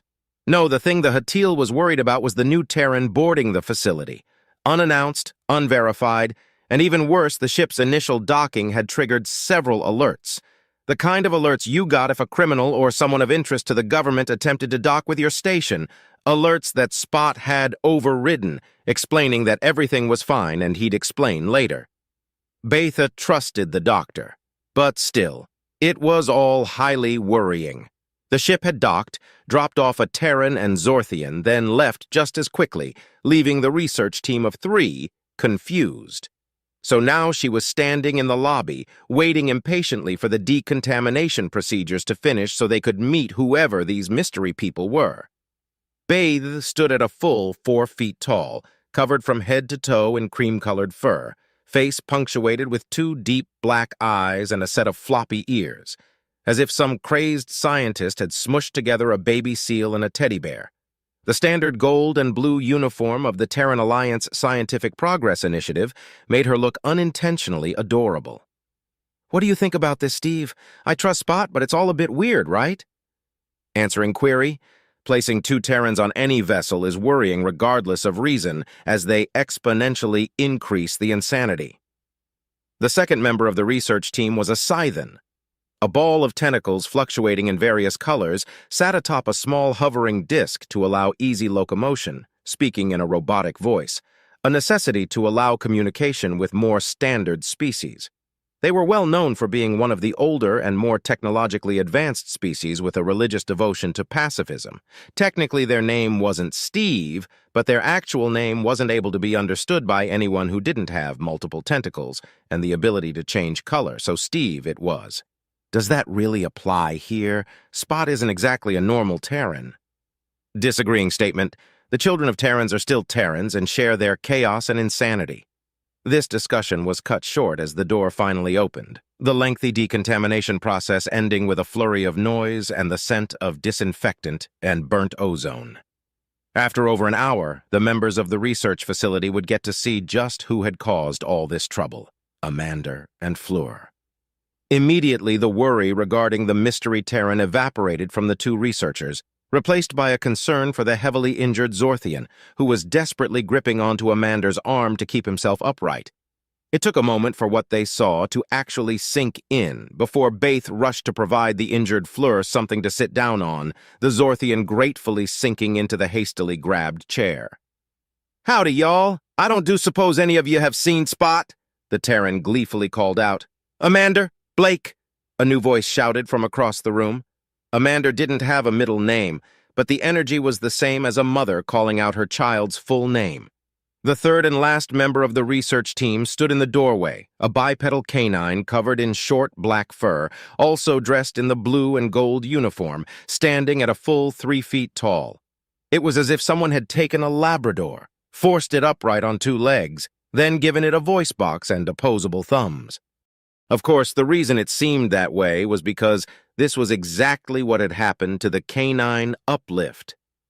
Spot was currently glaring at Amanda, only the slow thumping of a wagging tail hitting the wall behind him, betraying just how happy he was to see his friend, regardless of the circumstances. "Hey, how's my favoriteest person in the galaxy doing?" Amanda gave a large grin as she spoke, deliberately ignoring the tone of voice. "What did you do?" Spot spoke the words sternly, through gritted teeth and one at a time. "I was minding my own business when—" "You're always minding your own business," Spot interrupted Amanda. Why is there an alliance-wide alert in your name? Amanda gave a charismatic smile in response to this. She had figured that the Terran government would eventually find out what had happened. She had also figured that Spot was cool enough to disregard such things. An alert I'm sure you ignored. Spot stopped for a moment, an annoyed pause filling the air as the rest of the room's inhabitants awkwardly watched this back and forth from the sidelines before the canine eventually responded, "Yes, and that's why you're a good boy," Amanda teased. This last statement from Amanda caused the general thumping of the wagging tail hitting the doorframe to turn into a rapid snare drum as Spot struggled to contain his joy. "That is not the question," Spot said, returning to a strained voice through gritted teeth. "What did you do, and why shouldn't I call the government and get them to deal with your mess? That's probably a discussion to be having in private since—" "No." The response from the uplift was simple, interrupting the humans' attempt at secrecy. "Whatever it is, my team deserves to know as well, since they'll also be in whatever mess you created this time." Baith and Steve both desperately did not want to be involved in this. The Scythian a vibrant purple that signified discomfort, and the Hatil looked like she wanted to melt through the floor. This was the feeling of going to a friend's house and watching them have an argument with their parents. Amanda gave a sigh, taking a moment's delay to finally speak up. "I may have shot a Raha prince while being recorded." The reaction was immediate, an outpouring of shock and worry with regards to the exact mess the Terran was in, Baith, Steve, and Spot all crying out at the same time. "You did what?" "Shocked statement. That is not good. You came here after doing that?" This continued for another 20 seconds, the researchers verbally laying into Amanda with statements of concern, until another voice joined the mass of noise. "Hey!" Nobody reacted to the soft voice, forcing Flur to speak louder the second time. "Hey!" The noise quietened down, everyone in the room turning to look at the injured Zorthian with expressions of panic and anger turning to a more empathetic look. "It's not Amanda's fault. Without her, I'd still be on the ship. Without her, I'd still be... They deserve to die." Flur's voice was quiet, shaky, eyes fixated to the ground as he spoke, not daring to look up from the floor as the entire room stared at him as he continued to speak. "If you don't want us around, that's fine, but Amanda has done nothing but speak highly of you, Spot. She said you would be able to help." The tension had left the room, replaced with a more solemn feeling as Spot gave a deep sigh and looked at Flur. "I'm not saying we won't help, but it's a lot to throw at us so suddenly." Spot said, "What is your plan, Amanda? You always have one." "It ain't much. Drake is going to fly around with the ship, making sure no one with ill intent was following us, then contact the useless folks known as the government for a longer-term solution. Maybe drop this story to every media outlet if they try to be sneaky about it." The disdain for the Terran government was clear in Amanda's voice as she continued explaining her plan. "This facility isn't on any map, and in addition, I reckon outside of his home planet, you're the only facility that could help little Flur here, due to your special project and all. We just need a place to stay for a week and some medical expertise." Spot gave another sigh, clearly beaten down by the sad state of Flur. "If Steve and Baith are fine taking the risk, we'll help you." There was a moment as both of them signaled their acceptance, before Baith gave a frown as something occurred to her. "Wait," the Hatil asked, "how do you know what we're doing here? This is secret stuff?" Questioning query. "Has Spot been telling the other Terran about our work?" Steve turned to face Spot as he added to the question. The uplift gave a defensive stance, raising his paws in innocence as he looked just as surprised as the other two research members. "No, I haven't, but this is Amanda we're talking about, so as soon as I refused to tell her, she probably went and did something ethically dubious to get the information." The grin on Amanda's face said it all, causing Spot to physically facepalm in response, giving a sigh as he decided to ignore her and get to business. "Come on, let's get you both settled in and a treatment plan for the Zorthian. Also, Amanda." The uplift gave a warm smile, tail wagging once again, and he looked at his friend. "It's good to see you again." The room was strange, even by Terran standards. Gaudy, tacky, trying too hard. It was difficult to tell exactly what style it was trying to invoke, as if someone had taken every Terran culture, sloshed them together in a container, added ice, and then had poured out this atrocity of design. The room was lit only with hundreds of prayer candles that lined the walls, leaving the far side shrouded in darkness and casting deep shadows along the marble pillars that held up the ceiling. The ceiling itself is an intricate wood-paneled design that very much did not go with the 3 gold and crystal chandeliers that punctuated it. The rest of the room was filled with random artwork, everything from famous paintings known to be stolen through to thrift store knockoffs. A Picasso originally thought to be lost during the Great Colony Rebellion was placed next to a picture of a boat done by an unknown child. A Michelangelo statue carved in marble stood almost haphazardly behind a cheap-looking giant plastic Buddha. Nothing matched. Nothing was given priority. Nothing had a theme. Even the floor itself was wrong, a cheap packed dirt instead of a more standard metallic flooring, intersected by 2 flowing streams filled with expensive fish and other flora. Of course, like everything the Oracle did, this was all done for a meticulous reason.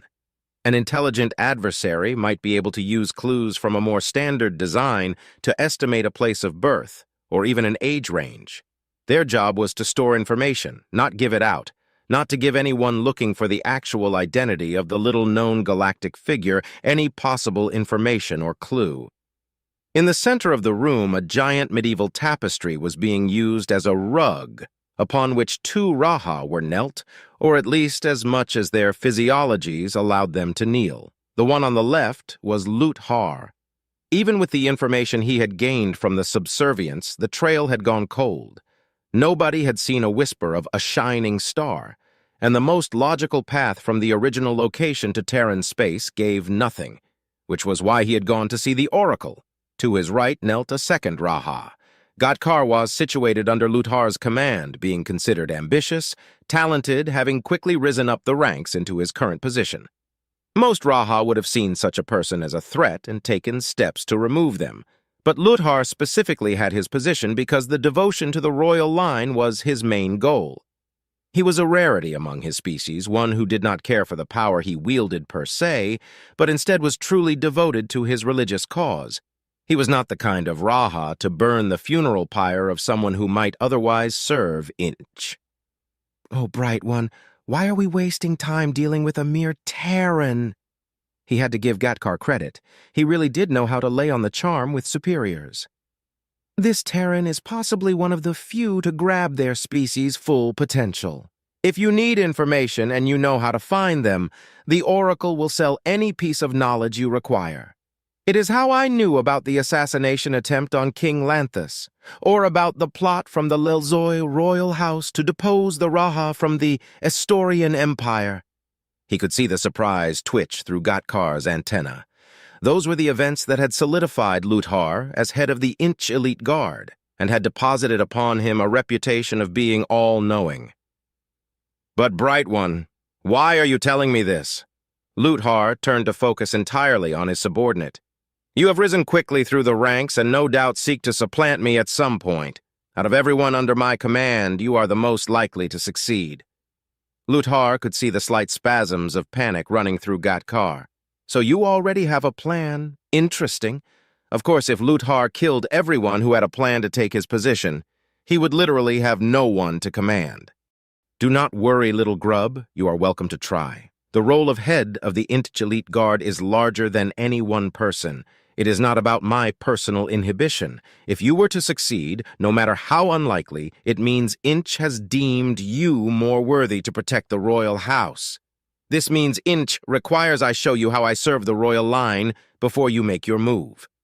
It was also a test.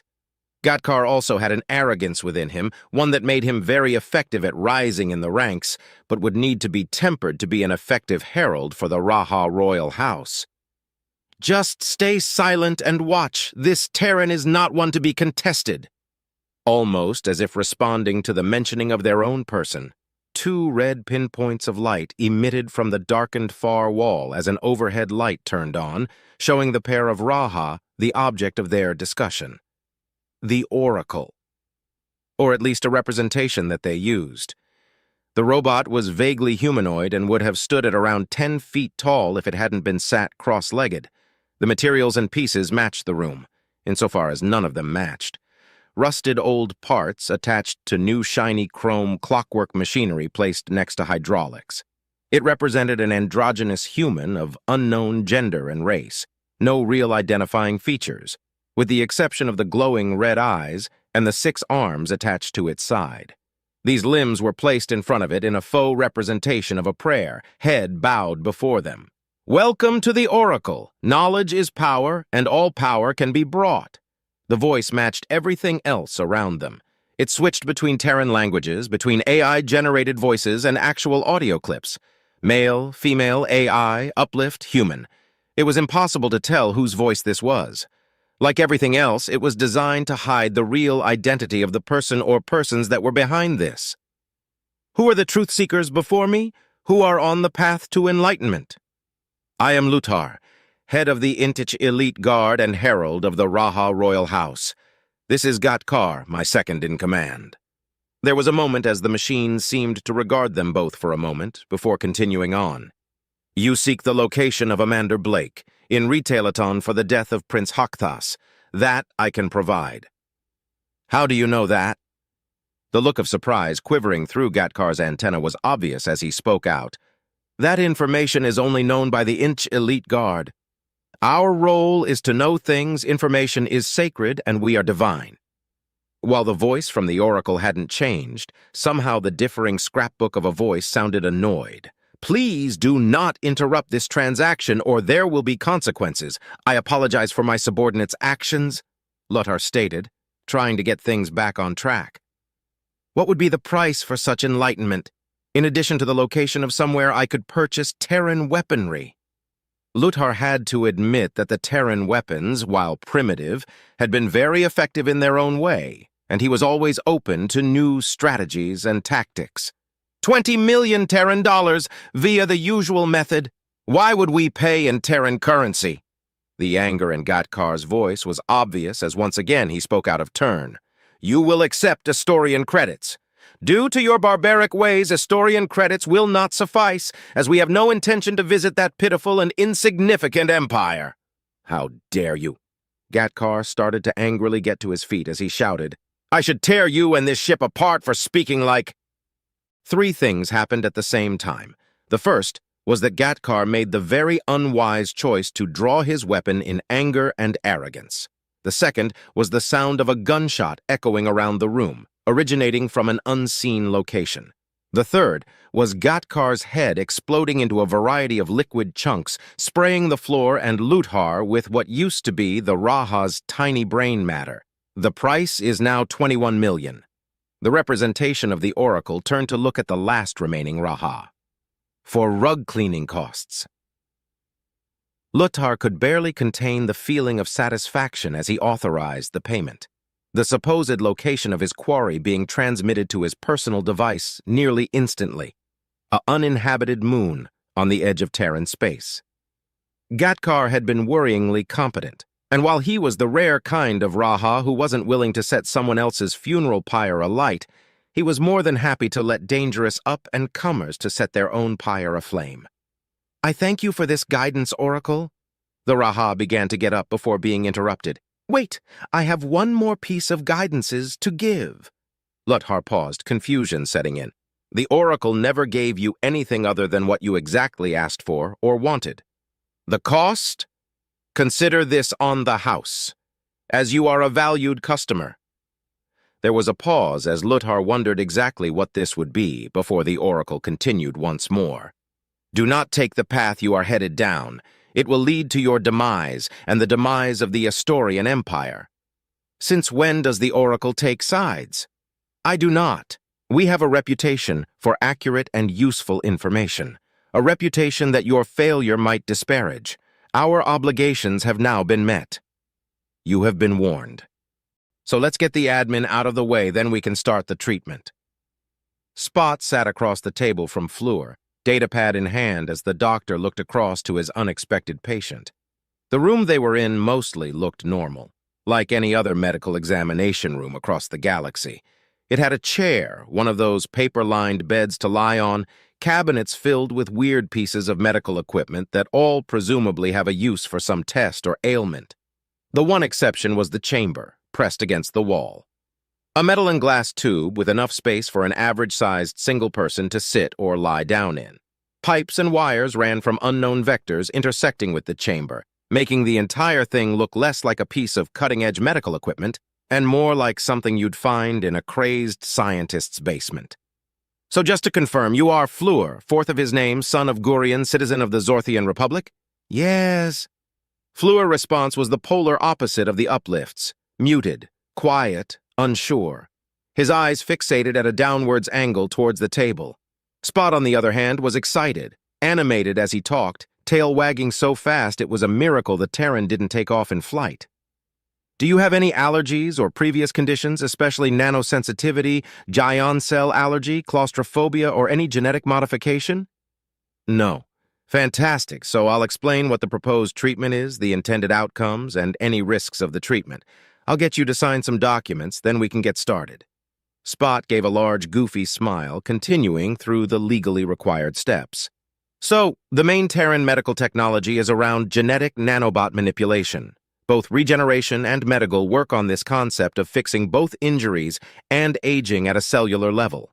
It works extremely well for Terrans because of the sheer amount of effort gone into mapping and documenting practically every genetic strain. The uplift pauses for a moment to motion towards Flur, clearly full steam ahead on explaining what Spot had been working on for the past few years. This obviously doesn't work for anyone else, though. The system sees xeno-DNA and is unsure what exactly to fix, often causing more damage than it fixes, activating junk DNA or missing the important stuff. That's where our work comes in. Flur seemed to perk up a little bit as Spot spoke. It was difficult to not get mentally invested when an expert is explaining something that they are proud of. Basically, we can create specific genetic markers on a per-person basis using a standard viral application vector for the genetic modification. In layman terms, it's a custom set of instructions that we insert into your DNA for use by Terran medical technology. Spot took a brief moment to breathe before continuing. While the end goal is to have this as something that can be accessed at any pharmacy, currently it takes about an hour to whip up the custom genetic modifications on a per-person basis, to be taken in 2 4-hour sessions. Your government maintains excellent medical records, so I've already done the first part. Flur gave a frown, the confusion perking him up a little bit. While the concept of universal medical was amazing, everyone was acting as if they were working with a live hand grenade instead of medical technology. If the treatment works as it should, which it will, it should have 2 effects. Spot continued, tail never stopping wagging, and a beaming smile never leaving his face. Firstly is a complete revitalization of your current biology, any illnesses or injuries being healed, as well as deeging about. The uplift took a few moments to look at his datapad before continuing on his legally mandated chat. 5 years, if I'm calculating it correctly. Secondly, it means you'll be able to use all Terran medical care, including Regeneration and Medical. So you can be reckless as we are. This thought caused the Zorthian to give a small, soft smile. Being as insane as a Terran was a worrying thought indeed. Potential side effects include headaches, nausea, genetic rejection syndrome, and being instantly incinerated by plasma-based fire. Wait, what? How is that a side effect? Flur couldn't help himself exclaiming out in shock. How did a simple genetic modification have that as a side effect? So it's to do with Terran safety laws, Spot stated as if that explained anything. The last time anyone did something even slightly similar to this, everyone nearly died, aka the God Plague. This technology was actually theorized to be possible before we even knew xenolife existed, but it's taken 70 years for anyone to feel comfortable enough trying it, after the, again, everyone nearly dying thing. He pointed a paw at the giant chamber in the room. That means after application of the treatment, you need to be monitored for 4 hours in lockdown. If it detects any mutation past what is expected, well, it removes all biological material and it stops being your problem. The look of shock was evident on Flur's face. You're kidding, right? The chance of it happening is basically 0, but I legally have to inform you about the risks. If it makes you feel any better, every room also has a similar hookup, and as a last resort, there's enough weapons to vaporize the moon we're on." This didn't make the Zorthian feel better, as suddenly he became aware of the piping that stretched across each ceiling and the giant red "Don't Push Me" buttons that adorned each room.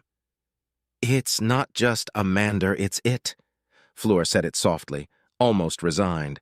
"You're all insane." This caused Spot to laugh, handing over the datapad. "I prefer the term environment-induced chaos.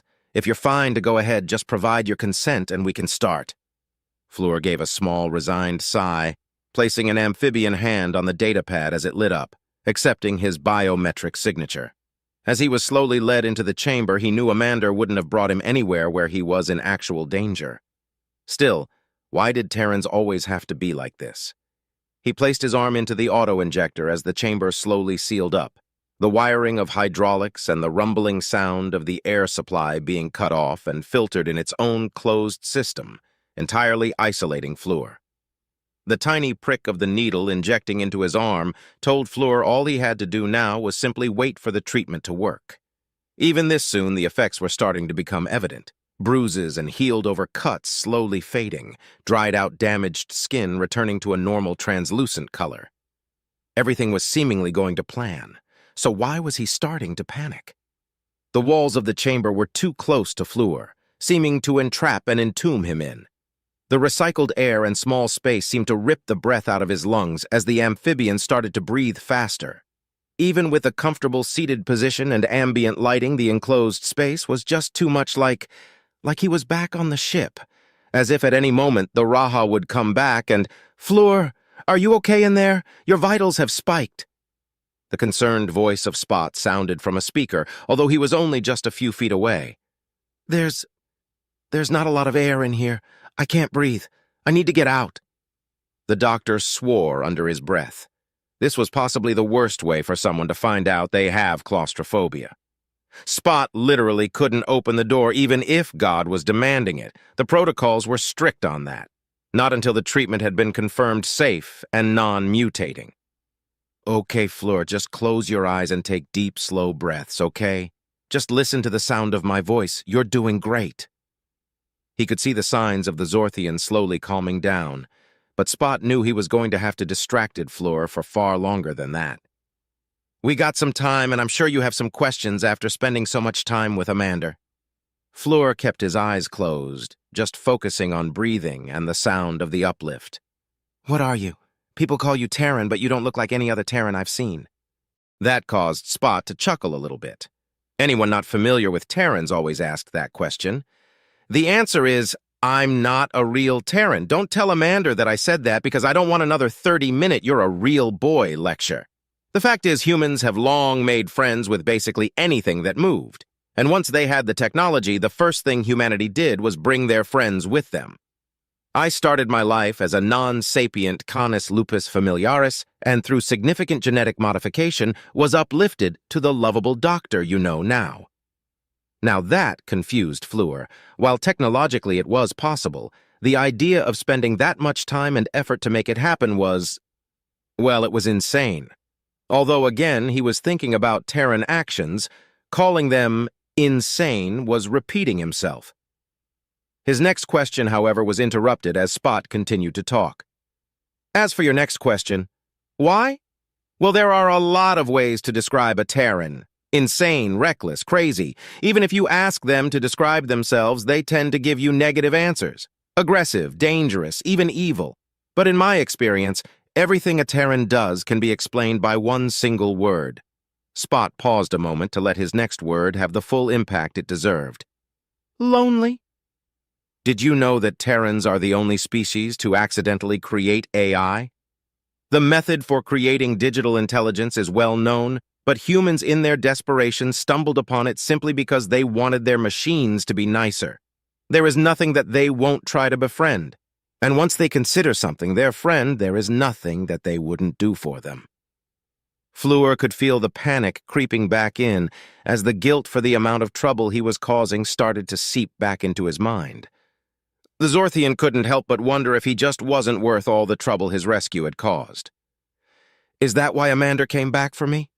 If I know Amanda, and I do, there is not a force between heaven and hell that would have stopped her coming back for you. She clearly has taken quite a liking to you during your travels. Of course, Flur had also enjoyed his time, and had also come to consider Amanda a friend. He had never left Zorthian space before, and the Terrans seemed to take great joy in showing him the galaxy at large. How do you know Amanda? Although Flur couldn't see it, Spot gave a large smile at that question. I can't really remember our meeting, as everything before the uplift is a bit of a blur. But when Amanda joined the military, I was created, and I've been her friend ever since. I've got plenty of stories about the crazy stuff she's done. Like what? Well, there was this one time. Query, does Amanda have to pace like that? Amanda couldn't really do anything to help Spot and Flur, as shooting things in the face real good doesn't help with medical procedures. In addition, letting an untrained Terran loose in a facility filled with sensitive medical equipment and dangerous chemicals was a quick way to blow up a moon. This left Amanda with the only real option to nervously pace around the small break room. Well, you're the one who said I had to stay here. Amanda didn't like waiting. There was always something to do or some task that needed completing, even if it was as simple as maintenance. This meant that right now, she had no idea what to do with herself. Responding query, I said that having the Terran roaming freely around sensitive materials would not have positive outcomes. I did not intend for that to mean you must remain in the same 1-foot area. Steve was obviously also in the break room, hovering as always, keeping an eye on the Terran to make sure they didn't set fire to something. Or cover it in cheese, or set fire to something while covering it in cheese.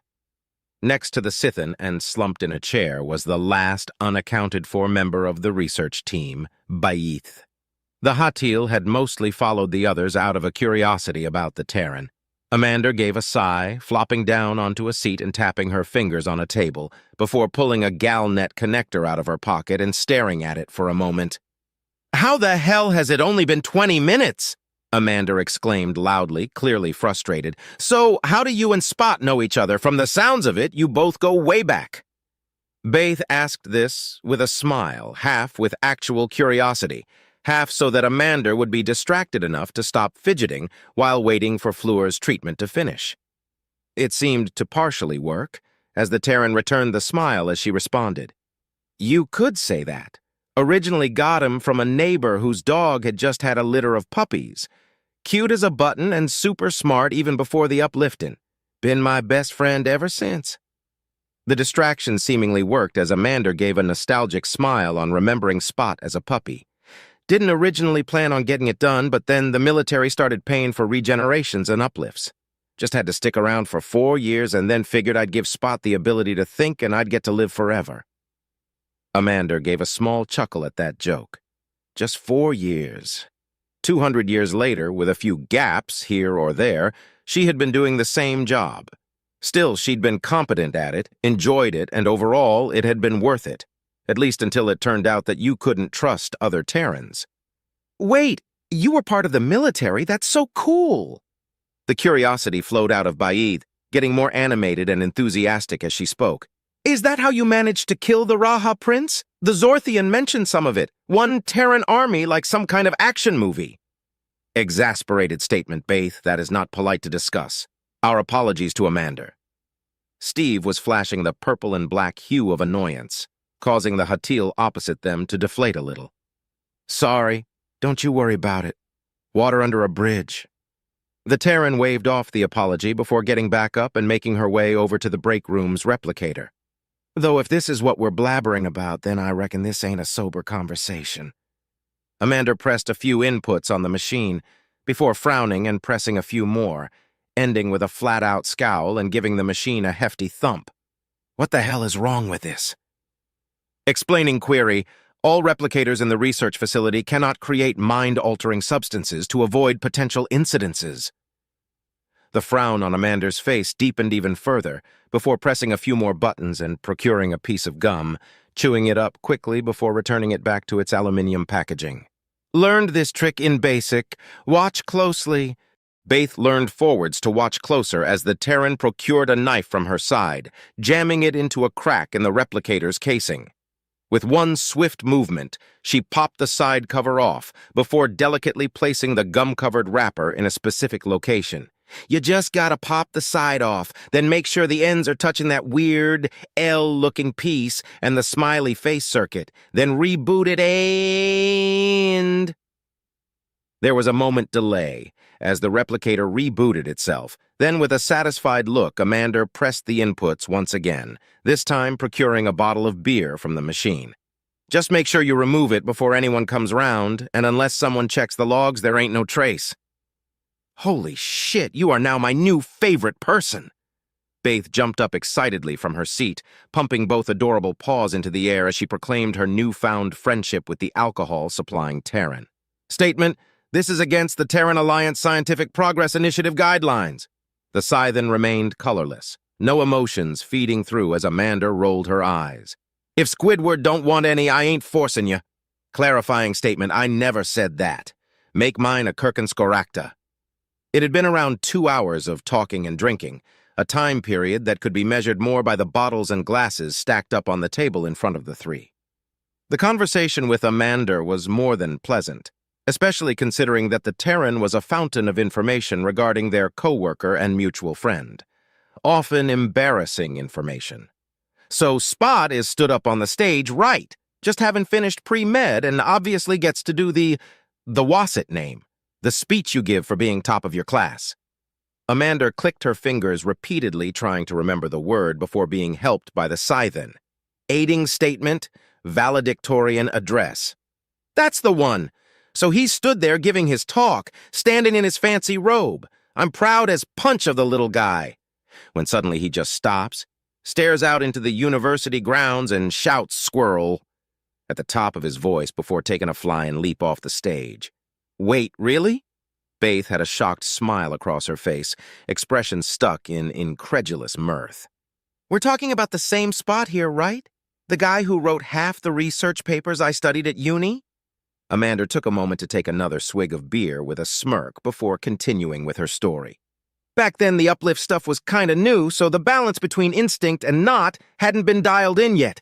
You get it wrong and you end up with a dude with a degree climbing a tree chasing vermin. There was a good 30 seconds of that, then Spot just climbed back down, walks back up that stage, and just continues where he left off while still covered in half a bush. If he ever gets too big for his britches, just shout squirrel at him, embarrasses the heck out of him.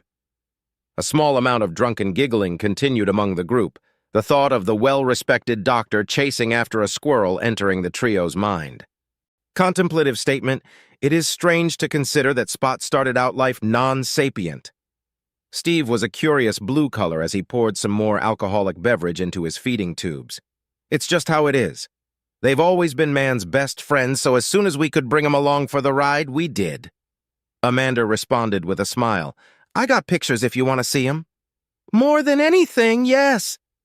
The Hattel almost sent the gin and tonic she was drinking to the ground as Baith gave an excited clap, catching the offending glass before it tumbled off the table.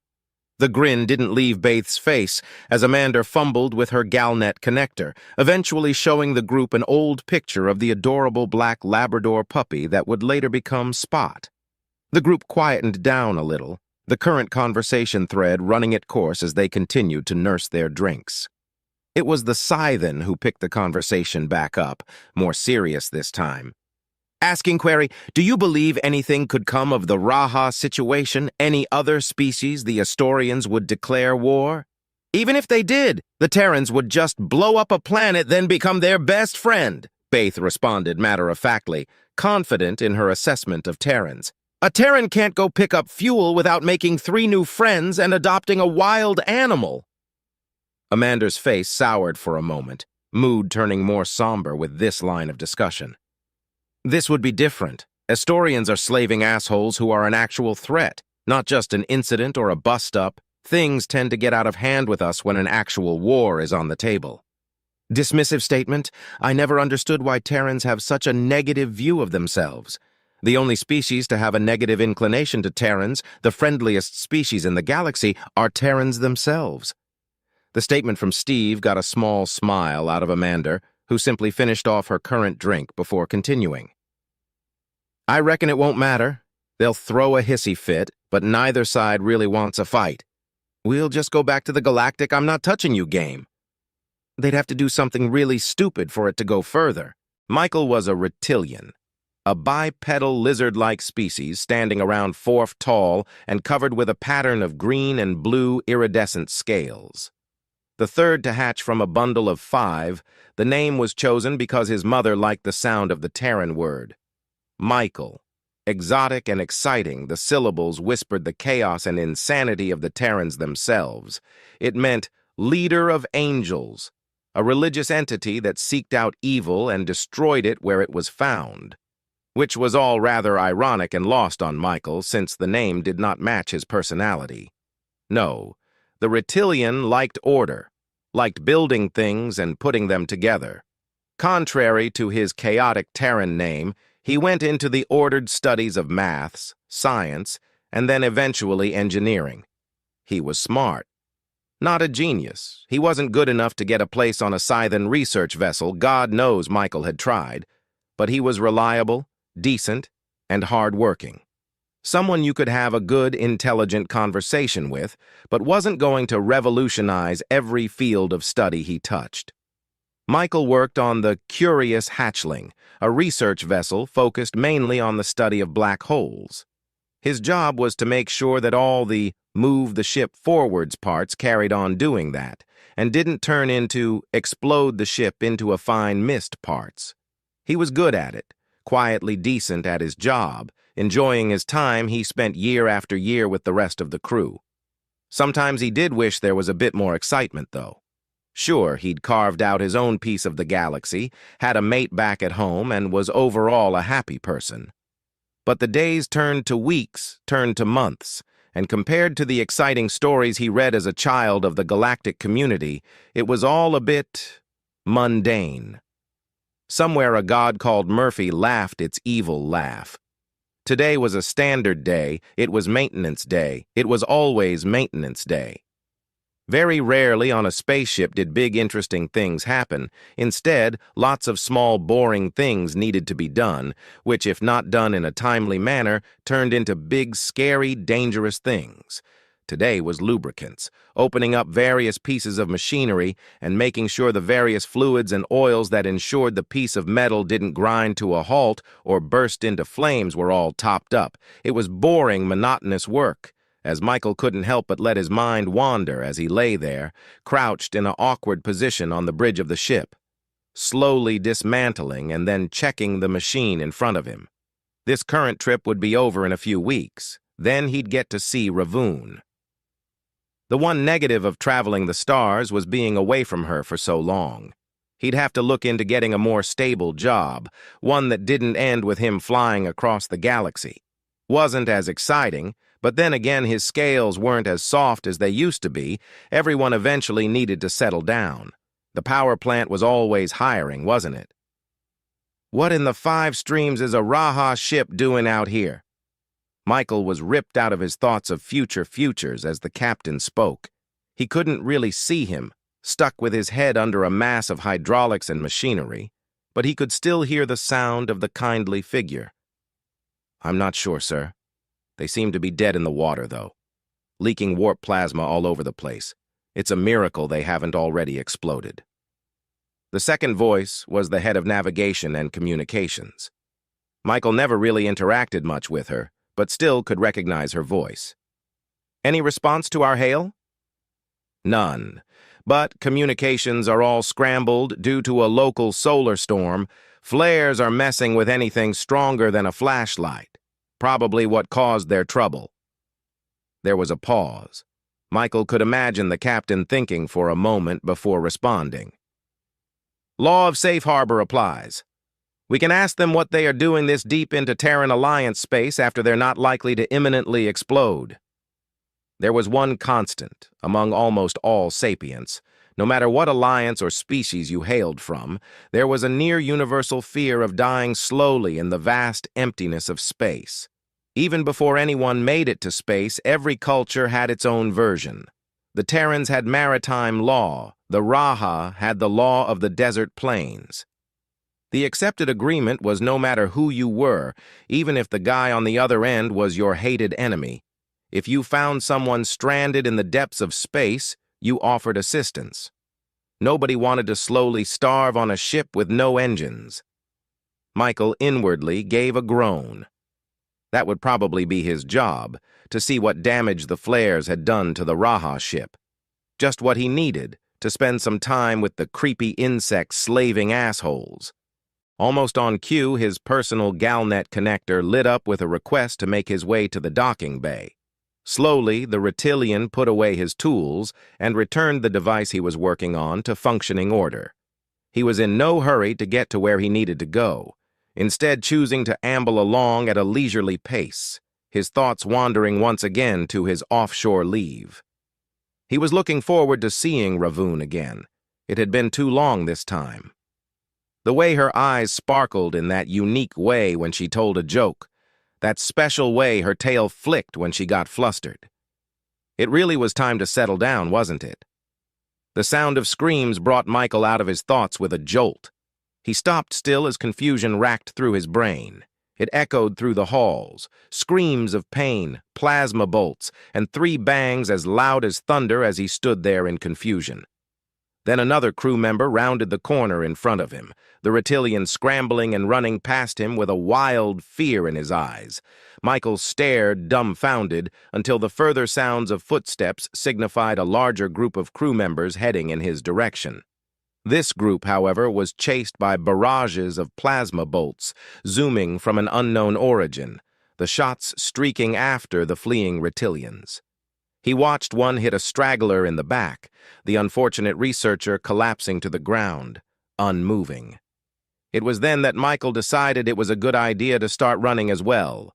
"Code Red, we are under attack by the Raha. I repeat, we are under... Ah!" The voice over the PA was cut off with a scream of pain and the sound of gunfire. Alarms blared through the ship as chaos and panic reigned. There were plans for pirates and plans for other emergencies, but no plan for a literal battalion of Raha boarding the ship and indiscriminately killing anyone they found. Some tried to fight back, others tried to surrender. Most tried to bunker down, only to find their doors ripped open with plasma torches and door jams. All of them only found a grisly end to barrages of plasma weaponry. Michael had spent his time running, desperately trying to make his way back to the bridge.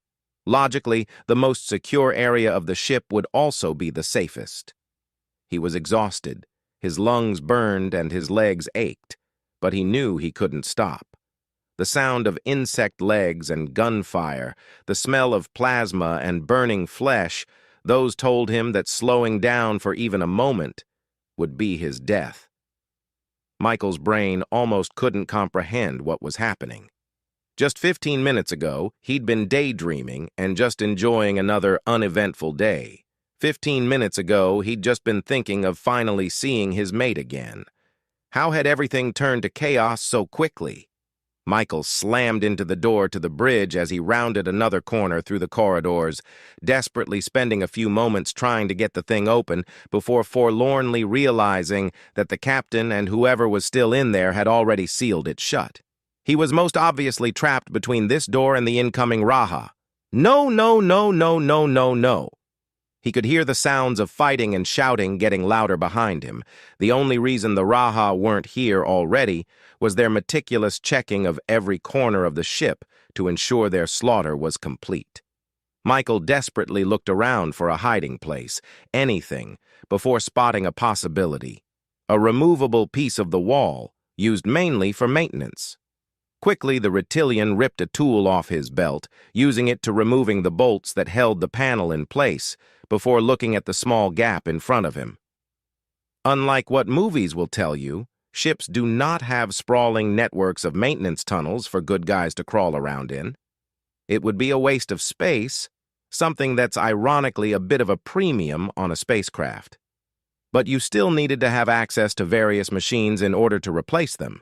So most panels could be moved and provided you with enough room to get a good angle or two for tool usage on important machinery.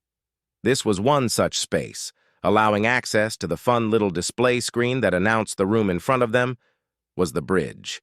He wouldn't be able to bolt the panel behind him, and he would have to squeeze very tight and think very small thoughts. But it might be a place to hide. It was better than nothing. He squashed himself into the small space, painfully shoving his head into a strange position as he tried to slot the panel back in place behind him. It wouldn't fit. His tail refused absolutely to fill the non-existent space. He slammed it again, harder this time, painfully feeling the jolt go all the way up his spine. One more go as the noises of the approaching Raha got louder. This time he felt his tail painlessly detach with a feeling of relief. An evolutionary trait for a now extinct predator allowed him to click the panel back into place, leaving only a small piece of himself behind.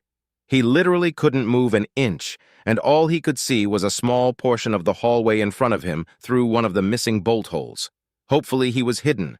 Hopefully they wouldn't find his hastily created hiding place. Raha started to fill the hallway in front of him. 10, then 20, then 30. All heavily armed and less than a few inches away from the reptilian hiding in the walls. Michael dared not to breathe and tried to think silent thoughts. The literal army in front of him seemed to be waiting for something, standing to attention and looking back the way they came. Eventually, a final Raha made his way forwards, one that seemed to emanate authority and cruelty, one that held a large Terran kinetic weapon in one hand, a Raha covered in reptilian blood. "Oh, Bright One, we have cleared the rest of the vessel. Only the bridge remains." "Breach it." Michael was confused. The only way you could get through that door is if you had some serious equipment, salvage-level plasma cutters, and the smell of plasma filled the air, followed by the sounds of metal burning and screeching. Michael couldn't see what was happening from his position, but he could hear it as loud as day. Then came the gunfire and more screaming, more shouting, a cacophony of noise that Michael could only squeeze his eyes shut against to try and block out the sound.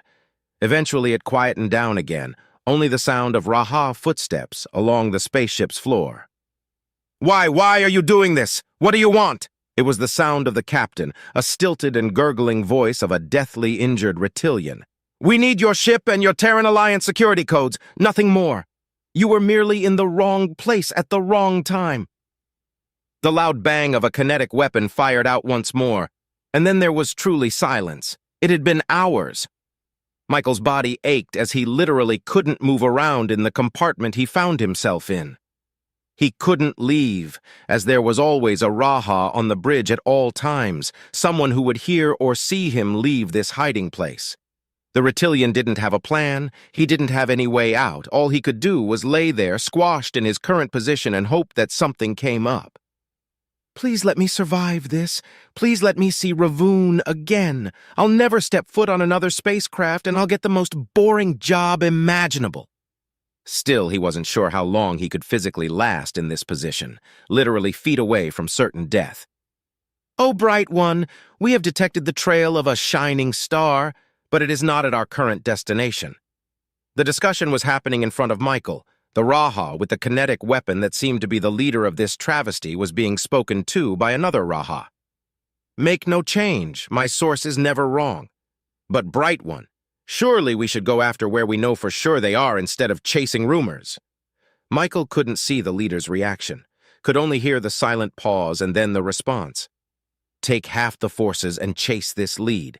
If Inch wills it, then the glory will be yours. Now go and—" Michael couldn't see the Raha leader suddenly stop talking and bend down, suspiciously investigating the tail the reptilian had left behind. He couldn't see him studying the surroundings, noticing the bolts that had been left scattered on the floor. He did, however, feel the panel hiding him get wrenched away, the sudden release causing Michael to tumble to the ground. "Oh God, please don't kill me!"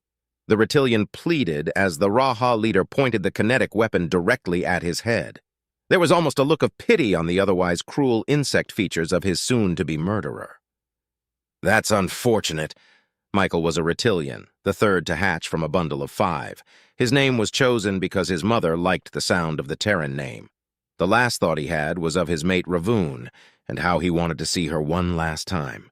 Right before those thoughts were splattered across the wall behind him, Spot chased after the ball, bounding over the surface of the moon on all fours as he ran after his target, an instinctual joy and exhilaration filling his mind.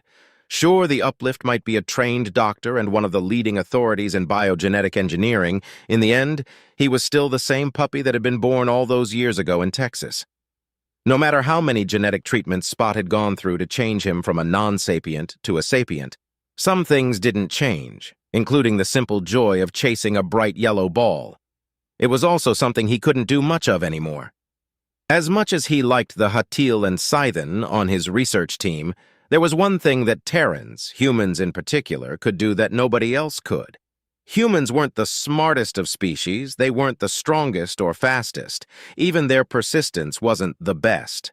No humans overall weren't special apart from one skill, the ability to throw things very hard and very accurately.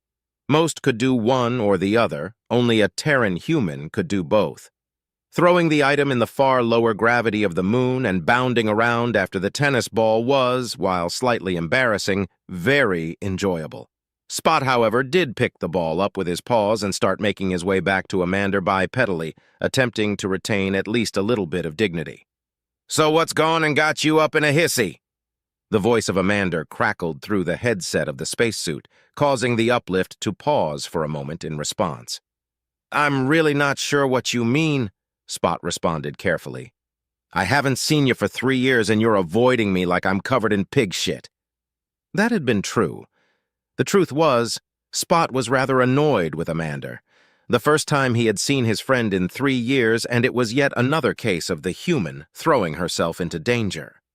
However, it really wasn't the time to bring things up, considering the circumstances surrounding Flur's treatment, so instead the uplift had decided to do the mature thing and avoid the confrontation entirely over the last 3 days. "I'm not sure what you mean." Amanda took that moment to snatch the ball out of the canine's paws, putting her hands on her hips and looking sternly down at Spot.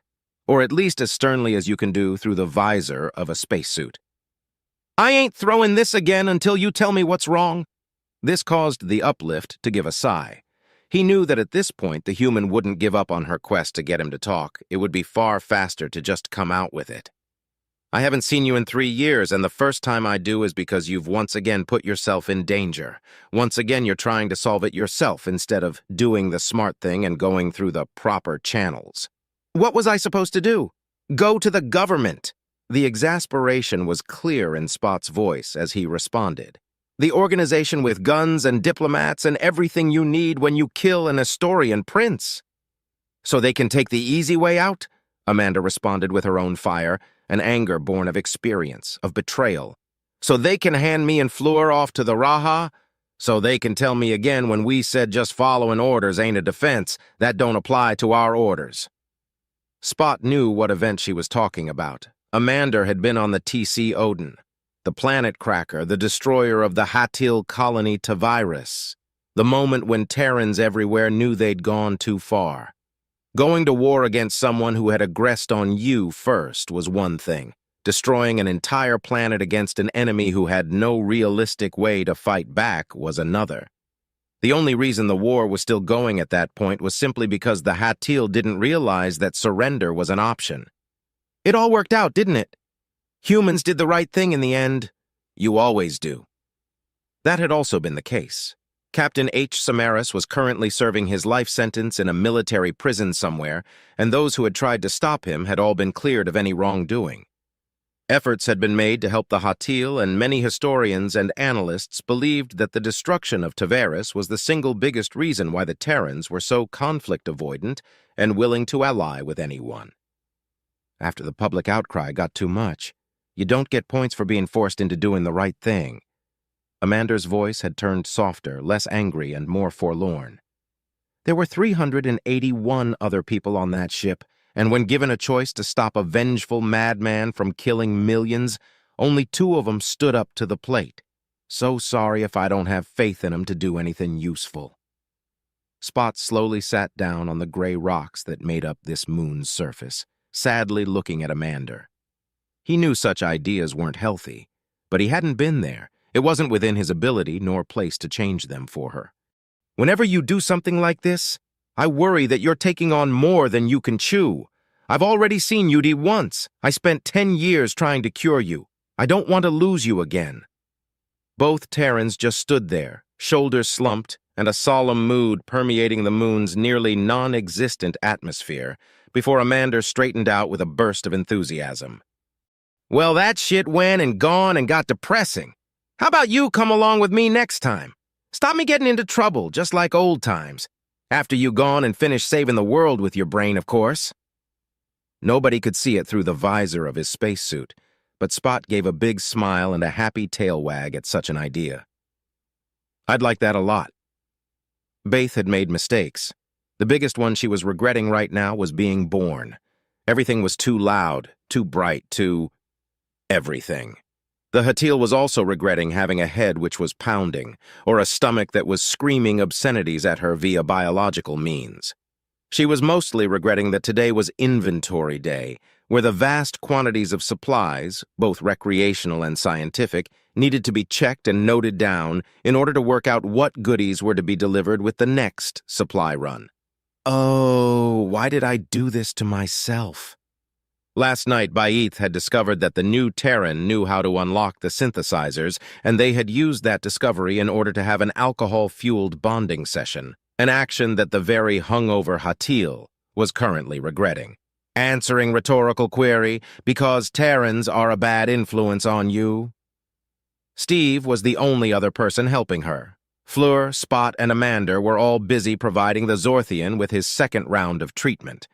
This also meant that since the Scythian was the only other being around, all the physical moving of items were left up to her. "How are you fine? You literally drank more than me." Smug, satisfied answer. "This disc does more than hover." Baith finished cataloging the secured containers of potassium, grumbling to herself as she groaned and placed the container back into its place. "What's next?" There was a pause as the Scythian didn't answer, before the Hatil decided to call again. "Baith to Steve? Baith to Steve? You spacing out on me already?" Distracted reply, "Sorry, I'm getting a strange request. A Reptilian research vessel is requesting an emergency docking." Spot remained outside the room as he initialized the sequence, watching both Amanda and Fleur from the cameras attached to the screen in front of him. The second set of treatments had just been started, with Fleur remaining in the isolation chamber and Amanda in the room that contained it. The uplift had suggested Amanda be the one in the room this time, since if Fleur had another claustrophobic episode, her friendship with the Zorthian should allow the Terran to easily calm him down. Not that it made much difference, really. He could still manage the medical equipment from his current position, and there was no real reason for Spot to also be locked in the room for the 4 required hours, if Amanda was available and willing. 45 minutes in, and this seems to have been the smart choice. Fleur's vitals were far more relaxed than last time, as the two really seemed to have grown a friendship over the last 2 years. The uplift couldn't help but feel a small, unwanted ping of jealousy that he shoved deep down. "Alert! We're being requested for emergency docking from a Reptilian research vessel. If you're able to make your way to the docking bay to render aid, that would be helpful." Spot frowned as the voice of Steve sounded through the communications network. Nothing had happened here for a year, and now 2 exciting things were happening in 1 week. He held a paw down on a button and responded. "What are we looking at? Why here? Do you think they'll need medical attention?" There was a pause before the response came back. "Answering query. Name is the Curious Hatchling. Looks like they got hit by a local flare. Spilling warp plasma everywhere, communications are down, they are reporting a code purple. Injuries on board with major systems damage." So that meant he would be needed. Spot gave a sigh before changing the communication to speak with Amanda and Fleur only. "I think I'm needed elsewhere. You two should be fine in here for the next few hours, right?" Amanda seemed to frown through this video feed, a wary look covering the Terran's face. "Can't you wait until I'm not locked in here for the next 3 hours? I don't like this. A random vessel wanting to dock here. How do they even know there's a station here?" Spot gave a shake of his head, although he knew his friend couldn't see him. "If they're leaking warp plasma, then they could explode at any moment. It'll be fine, it's just a Reptilian ship, what's the worst that could happen?" Drake had gotten bored. Initially, the AI had thought that being alone for the first time in 70 years would be nice. He could spare some of the normal processing power on interesting things like cataloging the stars and verifying them against current Terran Alliance databases. That had given him a good 20 minutes of entertainment. Then he'd done the same with the background levels of radiation, which was good for another 5 minutes of CPU usage, at which point Drake had no idea what to do with himself. Years of dealing with his creator's brand of insanity had caused the lack of dealing with those issues to feel empty, missing something. How did other AI do it? Whether they were the Woolian AI or the Tritian AI, they all seemed happy to avoid or kill all organics they met. Drake had been alone for a grand total of 6 hours and already felt like they were going insane. So they had decided to speed things up and had sent a targeted communication ping towards the location most likely to contain anyone actively following them. Then Drake just had to power down, pretend to be out of power, and wait for any Raha to take the bait, which had worked perfectly. The Raha vessel had connected to his spacecraft and boarded it, upon which Drake had taken all control all relevant vessels and had then immediately vented the atmosphere on both. For a moment, Drake felt a small tinge of envy for the Tritians. How easy combat was when you didn't have to worry about keeping squishy organics alive. He had then spent his time decrypting the main database of the Raha vessel, upon which he had learned 2 things. First was the fact that a basic anti-AI system had been put in place, which was a worrying development considering Terrans were the only species to have an AI. Sure, the system was basic, hardly a challenge for an AI 6 hours old, let alone Drake, but still they worried that it existed at all. The second piece of information was far more concerning, sending rivers of panic down Drake's algorithms and processes. He sent a single high-powered message, foregoing stealth and privacy for sheer speed. 1,000 alerts across the galaxy were triggered as every single system that was looking for a shining star pinged at once. Not that the AI cared. The only thing that mattered was this message getting to its recipient in time. Alarms blared, and the sound of doors locking shut rang out along the bay as Steve hit the emergency lockout button, trapping the Reptilian research vessel behind thick blast doors. Baith spun around to stare at the Scythen, confused, medical supplies still in hand. "What the hell? What's going on? Why are we locking down?" Steve didn't respond, instead continuing to alternate the bright colors of fear and panic like a living disco ball, choosing instead to simply swivel the display he was using to show the Hatil the message he had just received. Emergency message, the Reptilian research vessel. Curious hatchling is a Raha trick. Do not allow to dock, Drake. Worried statement. I have locked down the docking bay and contacted the authorities for aid. We just need to sit tight for an hour.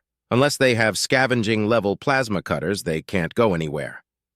Almost on cue, the sound of screaming heated metal filled the room as someone or something started cutting their way through. We might be in trouble. Baith scrambled as she searched through the bundles of supplies for the needed items, pushing the pounding headache she had to one side. Murderous Raha were patrolling and swarming the research station. She would have time to be properly hung over later. Right now, she needed something to fight back with, something to even the odds. A gun would be useful, but in the Terrans' great wisdom, they had decided to limit such supplies, lest accidents happen on the highly controlled scientific station. Worried statement. What are you doing? What are we doing? Steve was next to her, having half-filled the metal containers they Scythen had been given with water, awkwardly holding them aloft on their hovering transport disc. Baith didn't answer, simply causing another cascade of items to scatter onto the floor as she pulled out the item she needed. Pure potassium. While she might not have weapons, she did have a scientific mind and a room full of fun and interesting chemicals. She dropped a large handful of random bolts into one of the water-filled metal containers and carried it into the hallway, setting it down and tying a piece of string to the container and stretching it across the passage. Then, carefully and slowly, Baith attached a sizable chunk of potassium to the underside of the container's lid and started ever so gently screwing it into place. Worried statement. Is that what I think it is? A childhood of Terran media consumption, as well as browsing the Terran Galnet nodes, had given the Hatil a knowledge of things normal, civilized members of the Galactic Society didn't know, like how to make bombs. All they had to do was wait for any unlucky Raha to make their way through that corridor. Yay, it is! Explosions! They didn't have to wait long, taking refuge in the furthest corner away from the bomb as they heard the skitter-scatter of insect feet approaching.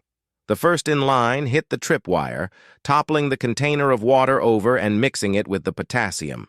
Boom! The sounds of destruction and pain echoed around the corridor. Baita waiting a few moments for the noise to die down before poking her little furred head out of the doorway. The white, translucent blood of the Raha coated the walls, along with scatterings of carapace and other associated gore. Large gouges in the wall showed where pieces of metal had gone flying at a very high velocity, turning the group of 3 Raha into Swiss cheese. The Hatil ignored the one remaining Raha who lay clicking erratically on the ground as she took the time to retrieve the guns each of the ex-assailants had been using, taking a moment to hand one over to Steve, expectantly waiting for the Scythian to take it from her, who instead just flashed a series of annoyed colors. Annoyed statement. Really? The Hatil gave a shrug, tossing the declined weapon to the side. Was worth a shot. Maybe your pacifistic religion thing had an emergency clause for being invaded. Sarcastic clarification, it does not. Bath started instead piling the supplies she had gathered into the disc Steve was floating on, forcing the bundle of tentacles to compress themselves as tightly as possible. Well, if you're not shooting, you can carry around the supplies. Unconvinced statement. The bomb-making supplies? The Hatil took a moment to hold a paw up to correct her friend and co-worker. No, right now they're normal supplies, until I put them together into explosives, upon which they become bomb-making supplies. Perfect loophole. Spot desperately moved the oxygen canisters around, desperately looking for what the uplift had stashed here so long ago. An insurance policy, something he hoped he'd never actually need. Identical green pressurized canisters were stacked one after the other as Spot continued to search for the one that was special. There. 5 rows deep, 6 from the left, a little notch in the nozzle he'd made to signify that his one didn't contain oxygen. He gave the top a twist, the entire metallic top screwing off in one go as he dumped the fake container's goods onto the floor. A small submachine gun and several magazines of ammo.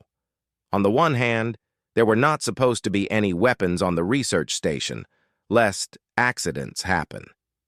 On the other hand, while Spot wasn't human, he was most definitely a Terran. A Terran who had grown up and lived in Texas. If those in charge of funding this project didn't expect him to bring something with him, then that frankly was on them. The uplift knew they were in trouble. The Raha were swarming the research station, a good 20 or so vicious, dangerous, and heavily armed psychopaths. Amanda was also out of action, stuck behind the heavily enforced lockdown of her room for the next 3 hours. The good news was, they didn't have to wait that long. Because of the warning Drake had given them, they had been able to launch an emergency message to the closest possible aid, which cut down the time needed to delay to merely an hour. 60 long minutes before more Terrans with a lot more weapons descended upon the base. A barrage of plasma interrupted Spot's thoughts, forcing him to duck for cover into a small lab as the group of 3 descended upon his position. With gritted teeth, he responded with his own burst of fire, bullets hitting the center mass of a Raha, who clearly wasn't expecting a group of researchers to be armed. More bright blasts of plasma were hurled in his direction, lighting up the small room as the energy-based weaponry zoomed past the window and into the doorway, making popping back out that entrance an inadvisable act. Still, it wasn't as if he was trapped. The room had a second exit on the opposite wall. Spot gave a blind hail of fire of his own to dissuade anyone advancing on his position before slowly crawling along the floor, below the window, and out of sight. He popped out the second exit in an instant, gaining himself a perfect angle on the 2 unaware Raha who were attempting to take their own form of cover. 2 center mass bursts of fire were all that were needed to end this skirmish, just as Amanda had taught him. God damn it, Amanda is going to lord this over me, isn't she? The human had been very insistent on teaching the doctor how to shoot and some basic combat skills, something that Spot had insistently called a waste of time. He was a doctor and now a researcher, not someone jumping into the middle of a war zone. Right now, he was rather glad he'd seceded to Amanda's request, no matter how much crow he was going to have to eat when he met her next. He made his way down the hallway, stepping over the bodies he'd left behind as the uplift headed towards the location he knew the rest of his team must be. Meet up with Steve and Baith, then delay. That's all they needed to do. Delay. Broken glass lay along the floor. The remains of the isolation chamber that had been trapping Flur lay in pieces on the ground. Extracting the Zorthian from the medical piece of equipment had been the easy part. Getting out of the room was proving to be far harder. Amanda kicked the bolt she was working on, watching the metal bend as she continued to pant heavily. The door was completely out of the question. The blast shielding was locked tighter than a miser's purse, but there were other ways to get out of a room. The Terran was currently spending her time trying to undo the paneling that lined the walls. "I thought you said they wouldn't find us here?" Flur's voice was small, worried, uncertain. "I thought this was supposed to be fine." "Look, I don't know what to tell you." The Terran shoved the chair leg in between the gap she had created and started applying leverage, feeling the metal slowly start to bend. Ever so slowly. The fact is, she really didn't know what to say. Nobody should know of this place. Nobody should have guessed. How the hell the Raha were here defied all logic and reason. "Are they going to be okay?" The chair leg snapped in half, causing Amanda to stumble, tossing the broken piece of metal to the side before returning to just trying to kick the thing open. Spot can handle himself. He's a tough cookie. "What about Stephen and Baith?" The bolt finally gave away, allowing Amanda to peel back the part of the wall, shoulders slumping in dejection as she did so. It had taken her 10 minutes to undo that piece of paneling, only to find further reinforced metal behind that. Guilt filled her mind, guilt that she was stuck in here, guilt that her problems had followed them to this location. "I don't know." The Raha, and by extension Lutar, were not having a good time. By all accounts, this should have been an easy assignment. The research base was known to host only 3 non-combatants, and they had a severe weaponry and personnel advantage. However, much as the unfortunate Raha were learning, those defending the research facility were not lacking in ingenuity, and had the advantage of knowing the battlefield. Every passageway seemed to be rigged with some form of explosive or flashbang. Every corridor led to a hail of energy or kinetic-based weapons. Even more insane, even by Terran standards, was that every room was seemingly hooked up to a plasma-based organic cleaning system. Many Raha found themselves locked inside a random storage room or lab, then cleansed in an instant of superheated flame. Even worse, they were running out of time. Somehow the researchers had managed to get warning of their deception and had sent out an emergency broadcast before the Raha could block communications. This meant they had a time limit for how long they could stay here before they bit off far more than they could chew. Lutar heard a hail of plasma decimate another group of Intich soldiers, deeper into the research station. A feeling of annoyance filling his body from the top of his antenna to the bottom of his feet. It was unfortunately an open secret amongst anyone smarter than a pebble that man for man, the Raha army was not up to standard, preferring to win wars through technological superiority and pure numbers against foes who were not a challenge. It turns out having a society based on nepotism and stabbing each other in the back didn't create good soldiers. Watching the reinforcements he'd asked for get humiliated by a set of researchers filled him with annoyance. Without the tools of surprise and chaos they'd had upon the Reptilian vessel, it was rather embarrassing. Even if they were Terran researchers, it shouldn't be this difficult. Which means he'd have to do it all by himself, like always. Because Lutar didn't have nepotism to fall back on, He'd been born in a cave as deep and as far away from the guiding light of Inch as you could get, and Lutar had clawed and fought his way to the position he was currently in. Slowly, the Raha crept forwards, taking care to make no sound and telling the others with him to stay back. He could still hear his targets, the ones who had taken out the group in front of him, seemingly unaware of his approach. A more experienced opponent would have made far faster haste to leave as he tracked them, or made less noise. But they were just researchers after all, not experienced fighters. He could now see one of their shadows as Lutar pressed himself against the wall, the outline of his target cast upon the steel floor. Silently he lifted the Terran-made weapon he was now using, angling it at the wall, knowing from experience it would blow a hole straight through the metal and into the space beyond. Lutar had to admit that he rather liked the weapon. It had a heft, a power to it. The first time he'd fired it, the thing had almost broken his wrist.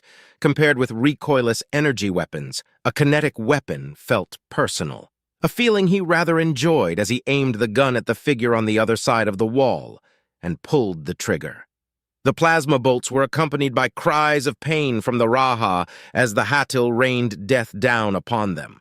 Her shots weren't exceptionally accurate, but then again they didn't need to be when your targets were disorientated by a jury-rigged flashbang. Things were going surprisingly well while the invaders were traveling in groups. The research station was surprisingly large and well-stocked, allowing the Raha to be isolated and picked off in groups of 3. A rhythm had been established: lead or wait until the attackers triggered some form of improvised explosive created by Bathe, then follow up the disorientated survivors with gunfire. Statement: you seem to be enjoying this a worrying amount. While Steve did refuse to hold any active weaponry, the Scythen had been carrying the various materials that Bathe was using to MacGyver her way through the situation they found themselves in. Firstly, we're an outnumbered ragtag group of heroes. This is basically every single Terran movie I watched as a cub. Yippee-ki-yay, motherfucker! Bathe paused for a moment to add more bolts and nails to the next bomb she was concocting. Secondly, if I stop to think about this for more than 10 seconds, I'm going to have a mental breakdown. We're halfway there, only 30 minutes left. Just gotta keep going. Positive confirmation. You are doing a good job, Bathe. There's no one else I'd rather be in this non-optimal situation with.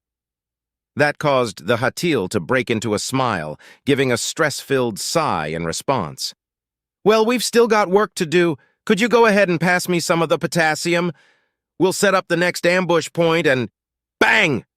A spray of black viscera covered the Halt as a golf ball-sized hole tore itself through the wall and then through Steve, time seeming to stand still as the new reality of the situation started to take hold. The Scythen's tentacles started contracting and randomly spasming as the black blood flowed onto the floor in a torrent of gore, the items he had been carrying clattering to the ground as the disc shuddered and tipped. Query error!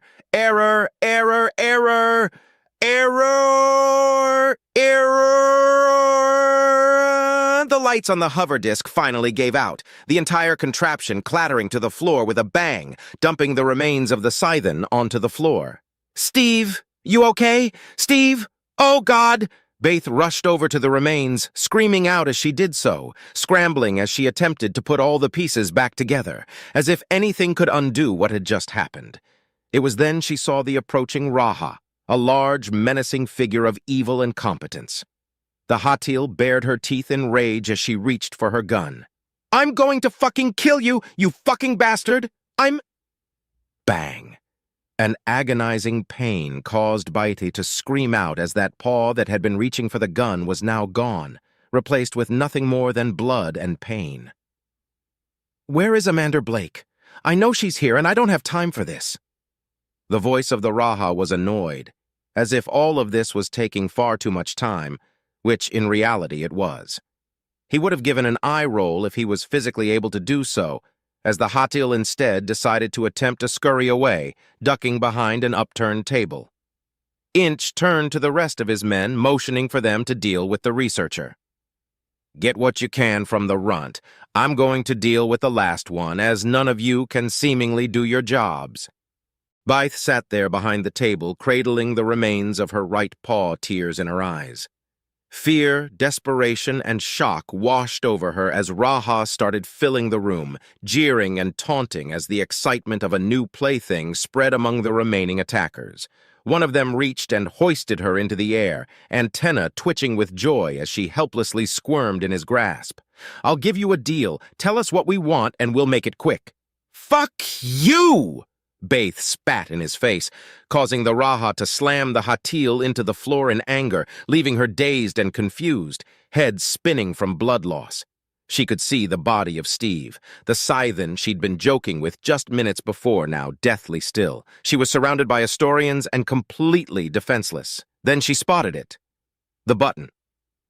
Not completely defenseless. In every room in this research facility, there was a button that Baith had been repeatedly told never to push unless absolutely needed. A button with a clear plastic casing to prevent an accidental activation and painted a bright "Don't push me" red. Baith wasn't able to delay any longer. She couldn't save Steve or take out all the Raha or even save herself. But there was one thing she could still do. Some species believe that Terran insanity is contagious, that anyone of any race or background will eventually become insane if they spend too much time around Terrans. Those same people also believe that such insanity is always lethal. Baith had spent a lot of time around Terrans. In an instant, she leapt off the floor towards the button, flipping up the plastic guard and slamming it down with one quick motion. The Hatil could hear the sounds of the Raha shouting, a few even drawing their weapons as she moved. A handful even laughed at the sheer gall of their new plaything's attempt to escape. None of that mattered, however, as in an instant the room was consumed with fire. Lutar felt the heat from the flash of flame behind him, causing the Raha to spin around to face the room he had just left, a room which was now an inferno of bright blue fire. The Raha's communications network was filled with screams of pain for an instant before everything went silent. Lutar stared incredulously as the flames eventually died down, leaving behind no trace of the men he once commanded. By the grace of Inch, how had they messed that up? A mere minute ago he left them with a single unarmed, injured researcher to interrogate, and now nothing remained. The Raha took a moment to send a message out for anyone left to make their way to his location. Nobody responded. Intich was alone. Was this really the best the Raha Royal House could give me? After getting the warning from the Oracle, he'd asked for reinforcements, but based on this, might as well have not bothered. There was still a job to be finished, the murder of a prince to be avenged. Lutar spotted the movement reflected off a wall, giving him a mere second to whip his head out of the way as a burst of bullets thudded into the wall where his head had just been, ducking into a doorway before peeking back out. It was a Terran, machine gun in hand, teeth bared as it approached his position. Not the Terran Lutar was after, it was one of those uplifts they called them. He could use this. An idea started to form in the Raha's mind. He fired his own shots back, forcing the Terran to take their own cover. Lutar could have easily hit him, but killing the uplift wasn't what he needed right now. The Raha quickly made his way forwards, continuing to fire and pin down his quarry as he approached. Lutar could see the uplift attempting to move to another angle, the Raha giving one final shot to keep them in place, the sound of an empty magazine echoing out through the halls. The Terran tried to react, tried to swing his weapon around in time to take advantage, but it was already too late. Lutar had already closed the distance needed. Lutar's hand wrapped around the wrist holding the weapon, driving it forwards and slamming it into the wall. Without waiting, a kick to the knee caused the uplift to stumble. A final brutal twist of the arm caused the Terran to let go of the weapon and drove him into the ground with a sickening crack of bone and a pained canine yelp. "Where is Amanda Blake?" Amanda had found a weakness. The ceiling wasn't as heavily armored as the rest of the room. A nice gap seemingly lay up there in order to supply the room with the various wires and pipes that it needed. Both occupants of the room remained in silence as the Terran stood on the desk, trying to rip free the final piece of metal. "Amanda Blake, I know you're in here somewhere, and I don't have time to find where you're hiding." The distinctly Raha voice echoed around the room, causing the Terran to stop what she was doing. "You could stay where you are, but I have something I think you want. I remember reading a Terran saying, 'A dog is a man's best friend.'" There was a sickening crunch, followed by a scream of pain broadcasted through the room, a distinctly canine sound. Anger ripped over the face of the Terran. "I'm waiting for you at the communications center. Until then..." Another howl of pain sounded out as Amanda gave her own scream, finally ripping the remains of the ceiling panel off its bolts, finally providing a small hole to squeeze through. With anger and hate in her eyes, she quickly grabbed 2 bags of medical and checked her weapon, before climbing into the small passage. "I'm gonna kill that fucking insect!" Flur stood and stared up at the hole in the ceiling, impatiently waiting, feeling useless and stuck. Amanda had told him to wait. Amanda had said the safest place to be was in this room, that help would presumably be on their way. A pained canine scream echoed once again through the research station's PA system, the sound of flesh being cut and bones cracking once again. But how could he just sit here while Spot was being tortured by some sick slaving asshole, no matter how little he could help? Flur's body literally felt like new, the genetic treatment having not only healed his injuries but made him feel years younger. He couldn't find a weapon, so settled for a rather solid lump of metal that had once been a chair leg. Since Spot had told him he could now use the stuff, the Zorthian also took a moment to grab a pack of medical, shoving it into his pockets. He climbed up onto the chair he'd seen Amanda use and poked his head into the hole left in the ceiling. Panic. Absolute. Panic. Tight. Too small, like it had been too small and too dark back on the Raha Prince's ship. He couldn't breathe. There was no air up here. He couldn't breathe. Flur felt himself slam into the floor as he lost balance when his legs gave way, feeling the wind knocked out of him as he lay gasping for air as the panic attack remained. The treatment hadn't healed all the wounds from his time as a prisoner. Another howl of pain from the uplift echoed through the room as he lay on the floor. Useless. Lutar gave a grumble as he searched through the nearby rooms, looking for another red box that would contain more Medigel. The Raha had to admit that the stuff was impressive. Heck, the stuff was fun. Normally, when you broke a plaything, you had to stop playing. You could only cut skin and break bones once. But these Terrans... Medigel changed all that. If you had an infinite supply of the stuff, theoretically, you could enjoy your new toys forever. He would have to make that suggestion to the Raha royal house. There's no way the Terran government would notice a handful of their people go missing. No government ever did. However, Lutar didn't have an infinite supply of the stuff, so he returned empty-handed back to where he'd been waiting for his quarry to arrive. Where he'd been enjoying the strange, fur-covered Terran. Over the past 20 minutes, he'd already used 2 bags of Medigel to keep his bait alive, to get a few more joyous howls of pain out of the canine. He couldn't find a third, so the uplift would have to remain in its current grievously wounded, half-conscious state. Lutar was frankly disappointed by Amanda.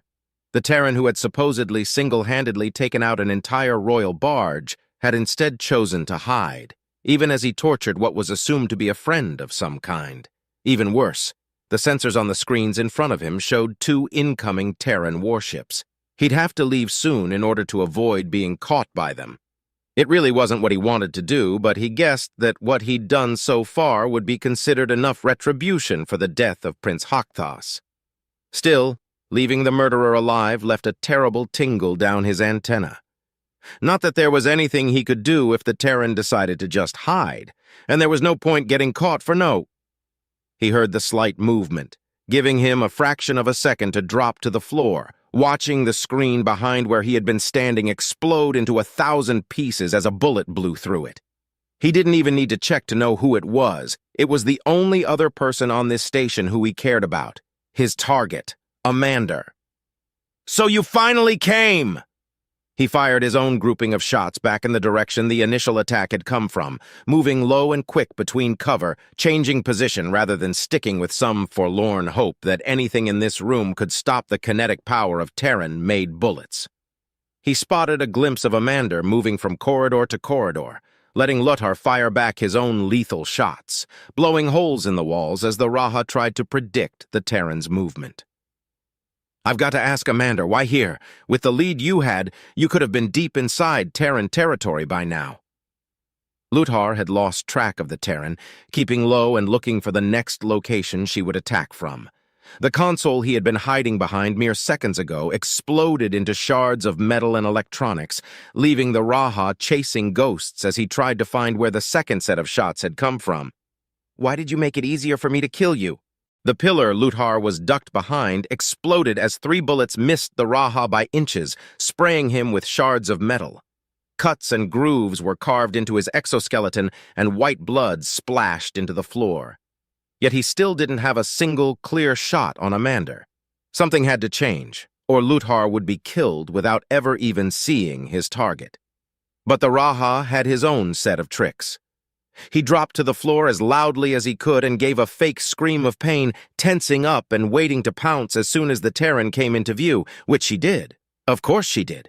What kind of soldier wouldn't try to push the advantage in such a situation? For the first time in the weeks Lutar had been chasing that phantom, the Raha could finally see Amanda Blake in the flesh. He charged at her. Amanda had one shot, one chance to hit the target before the insect would be upon her. She missed. They both went tumbling to the ground as Lutar tackled her, both entwined together as they fought each other for advantage, Amanda's weapon spinning out of her hand as she impacted the floor. Lutar brought around his own gun, attempting to get a shot off before screeching in an agony as Terran hands wrapped around the Raha's antenna and twisted in vicious movements. He dropped his own weapon as Lutar desperately punched and flailed around, his senses spinning and no longer making sense as his antennae were assaulted, both fighters eventually breaking free of each other. For a moment, both combatants lay there, regaining their composure before they both drew their knives and charged back at each other, insectoid mandibles screeching and primates shouting through gritted teeth. There were no quips, no back-and-forth banter, no declarations of victory. Both sides just wanted to kill each other, nice and simple. Amanda had been part of the assault on the Mars city Midgard, where humanity had demanded revenge on those who had rained death down upon the Earth and her children. Amanda dove forward, driving her opponent back with aggressive slice after slice, each one threatening to split the Raha's thorax open and forcing him off balance, a heel kick to a leg joint causing the insect to stumble. Lutar had fought his way through the fight pits, through hordes of other damned souls who had been borne away from Inch's loving light, fighting through the darkness over years to eventually break free into the sun's loving, guiding embrace. Lutar stabbed viciously with his own blade, causing the Terran to stop her attack or get a knife to the gut, taking this moment to press his momentum. Lutar got back to his feet as his knife nicked the Terran, the flesh wound appearing on the side of the Terran's torso, inches away from disemboweling her. Amanda had been the soul who had broken into the Council of One's chambers during the Sagittarius Anarchy. She had been the one to put a bullet in each of the 12's sick, twisted minds. Amanda ducked and dodged, batting another lethal attack to the side, using the blade this time to force the insect to repeatedly take strikes from her fists and feet, wearing down the Raha, until eventually using these gaps in its defense to drive the blade deep into its shoulder, giving a sickening twisting crunch as she twisted the blade. Lutar had been the one to stand against the Ranthus conspiracy. He had been the one to protect the sanctity of the Raha royal line, to project Inch's will. He had been the one to stand against so many, against such odds, and return victorious. Lutar didn't care about the blade stuck in his shoulder, taking the moment that the Terran was occupied with its own weapon to strike the primate in the face, eventually just grabbing onto her shoulders and headbutting the Terran repeatedly over and over until they both separated, stumbling back a few steps. Red blood now coated the exoskeleton of his faceplates, his opponent's nose and several teeth clearly broken and bleeding heavily. Both continued to dance back and forth, seconds turning to minutes, movements starting to slow as both quickly found their initial energy supplies depleted as small wounds and nicks were caught and caused on both sides. Red and white blood was splattered along the floor, Terran and Raha alike. Then they both saw it. A moment. A strike to end the battle. Amanda went first, finding a gap that hadn't been there before. The blade sliced through the air, then straight through the left arm of the Raha, removing it from its joint before eventually burying deep into its side. Lutar, however, did one better. He didn't care about the Terran's attack. He didn't care about the pain and agony now coursing through where his now severed limb used to be, instead just focusing on one thing only, driving the blade straight and true, deep into the top of Amander's chest. Both combatants collapsed. The room fell silent, the sounds of fighting replaced with only the smallest hum and buzz of machinery, or the occasional gurgle from a half-conscious spot. Time for a moment stood still, as everyone remained silent, a calm after the storm. Then Lutar got up. Slowly, painfully, blood dripped from his severed limb. This was bad. In this state, we was going to quickly bleed to death. Maybe if the Raha made it back to his ship, he could stop the bleeding there. And then a scratching, fumbling sound caught Lutar's attention, looking across to see Amanda riffling bloody fingers through her pockets, pulling out one of the bags of Medigel and starting to attempt to apply it, each breath gurgling and wet as the Terran struggled. Staggering, Raha walked over to his now fallen opponent, taking the moment to rip the bag out of her hands. Amanda only offered momentary resistance as Lutar found and retrieved both bags of the medical supply. "How are you still alive?" The Terran should have bled out, or at least be bleeding out, confusion entering his mind until Lutar took a closer look. It seems that the knife itself was stopping the flow of blood. He took the moment to tear open both bags of Medigel, dumping its contents uselessly on the floor. Then he reached over to retrieve his knife, to finally end this entire endeavor before Lutar spotted something even better. He hobbled over slowly to the dropped weapon, to where Amanda had been forced to leave it when Lutar had tackled her. He picked it up with his one remaining hand, giving a small click of laughter. The weapon that had started all of this. One that had fired the shot that caused all this to happen. It was perfectly ironic that this would also be the one to end it. Amanda Blake. I, Lutar of the Intich Royal Guard, find you guilty of the murder of Prince Hakthus. Long may he be remembered. Lutar took a moment to check the weapon was in a proper working state, before pointing it down at the Terran on the ground. Your sentence is death. Thunk! Get away from her, you overgrown pest! The chair leg slammed into the side of the head belonging to the Raha, the force causing Lutar to stumble, and the shot he was about to take went harmlessly into the floor. He barely had time to take stock of what was happening before the metal bar slammed into his leg, causing the insured Astorian to fall to the ground. Behind him stood the Zorthian, Flur. It had taken screaming and all his might to pull himself through the narrow passages required to exit his confinement, but in the end he had done so. In the end, he'd managed to get here just in time. Thunk again, Flur swung his weapon once more, the cracking of chitin this time sounding out as his beating continued, rage plastered over the Zorthian's face. He was done. He was done with those who had hurt him. He was done with those who were hurting his friends. Weeks of nightmares and fear all bubbled up into a fiery hatred of the being in front of him. Thunk, never! Thunk again, thunk will, thunk you, thunk hurt, thunk anyone! Each word was punctuated with a swing of the bludgeoning weapon, the sound of metal cracking against carapace as more white blood splashed onto the floor. Flur wasn't a skilled combatant, but Lutar was already severely injured, and every blow the Zorthian gave was powered with anger, with a desperate need to no longer feel fear against those who had done him and those he cared about harm. Thud! The swing was stopped in mid-air as an insectoid-like hand grabbed the weapon before it could strike once again, stopping it where it was swung. Flur tried to pull it back out of the Raha's grasp before Lutar wrenched the weapon out of his hands, causing the amphibian to stumble. Slowly and painfully, the Raha started to get to his feet, standing to his full height and staring down at Flur with a murderous rage. "How dare you, you petulant pest! I am going to skin you alive and—" Lutar had been carrying with him a standard-issue combat knife, engraved with the holy words of Inch. The Raha, however, had been clumsy enough to leave the knife behind inside Amanda. At that moment, Amanda had decided to become a good citizen, and had returned the lost property to the Raha by throwing it at him. The blade had sunk deep into Lutar's head plates, all the way down to hilt, causing him to stare blankly forwards as his body tried to comprehend the massive amount of damage it had just taken.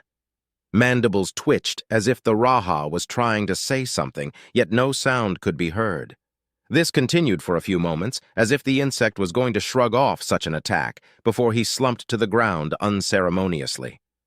Lutar twitched for a few moments more before finally, at long last, going still.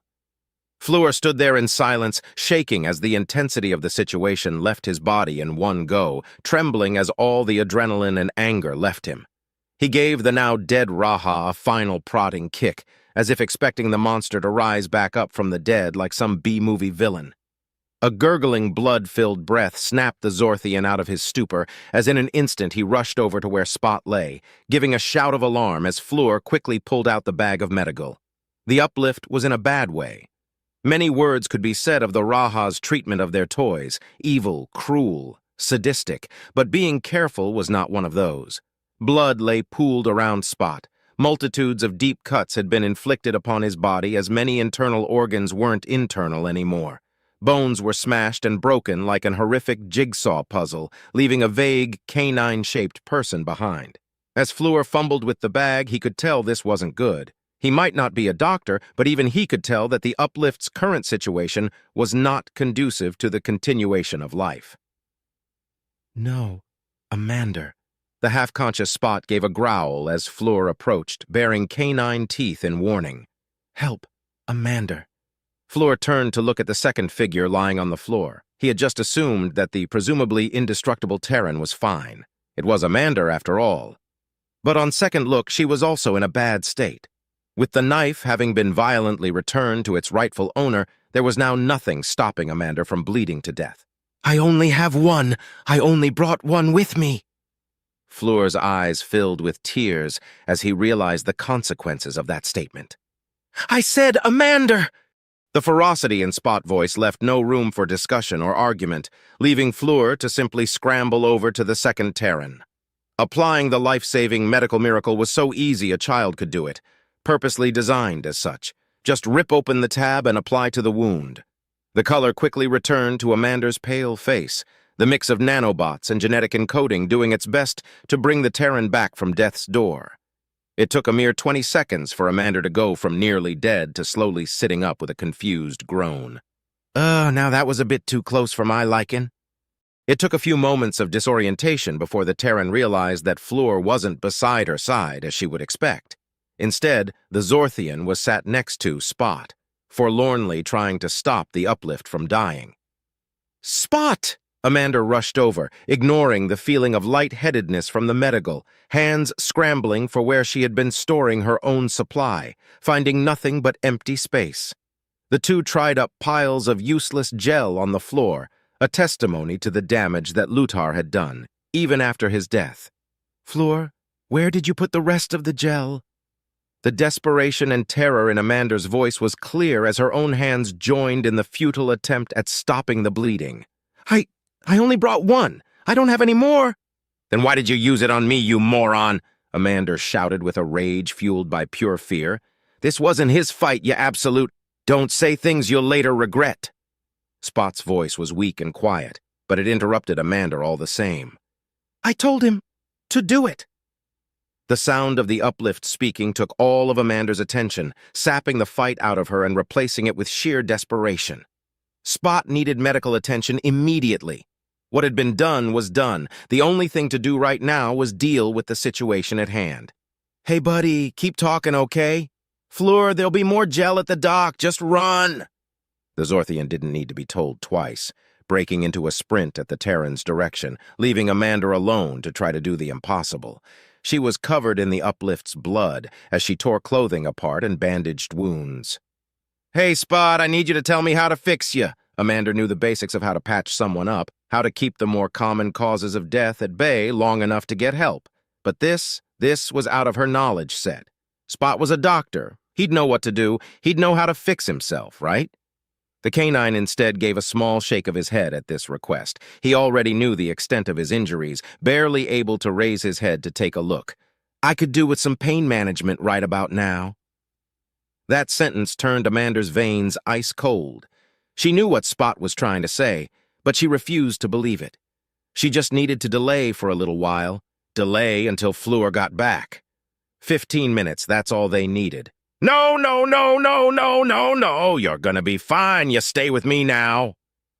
They both went silent, as Spot seemed to lose focus on his surrounding for a moment, and Amanda desperately used every trick she knew from years upon years of combat experience. Seconds turned to minutes as she tried to stop the tide from coming in, to fight against the inevitable. As every second ticked away, the uplift got weaker and weaker. Thank you. Thank you for choosing me, for giving me the chance to think. Spot gave a smile, each pant at this point being labored and irregular. Slowly he raised a paw and placed it on Amanda's cheek, stopping her frantic motions as she attempted to gain the time they needed.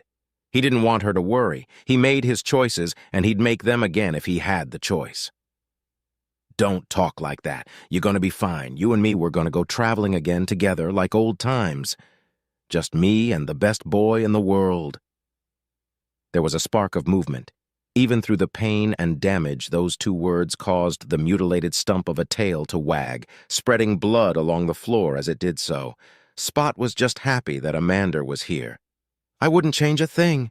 You are a wonderful owner, and an even better friend. Amanda had stopped trying to staunch the flow of blood, instead reverting to begging for something to change, holding Spot in her arms as tears dripped down her face, holding him tight as she began to sob. Please just hold on. Flur will be back any moment now, then you'll be fine. You can't go. I don't have anyone left. You're all I've got left. That was Spot's only regret. Leaving Amanda. But there would be others. There was Flur at the very least, and he had faith that his friend wouldn't be able to go more than 10 steps without finding another person in the galaxy to help. It was just in humanity's nature to make friends. We'll meet again on the other side. I waited over 100,000 years in stasis to be reunited with you. I can handle a few more. Spot's breathing had slowed at this point. There was no more pain, just a peaceful feeling being held in his friend's arms. He'd done enough. Now it was time to rest. I will wait for you. Spot looked up into the eyes of his god. The first thing he could remember was staring into Amanda's eyes, and those eyes would also be his last memory. With a final shuddering breath, the life left Spot as the canine started his long wait to be reunited with his friend once again. As Amanda tilted her head back and gave a scream of grief to an uncaring heaven above, Jan Eagle stared down at the document in front of him. This was bad. This was terrible. It was like a bout of exceptionally bad food poisoning. The more he read it, the worse it got, and just didn't stop. As you went through the events, every time you thought the Raha had hit rock bottom, they'd once again find another level of depravity. The buzzer sounded once again, the signal that someone was at the door to his office. A buzzer that had been going on for the last 20 minutes. He knew exactly who was on the other side of that door. Unkgar, the Astorian diplomat. No more fancy velvet letters and snide comments. The Raha he had met before had been desperately trying to talk with Jan. The Terran, however, had been spending the last 20 minutes trying to calm down, trying to bring the anger to a manageable simmer. The diplomat was a master at never snapping, never letting even the worst of the worst get to him. But these actions... If anything, as time went on, he got more and more angry.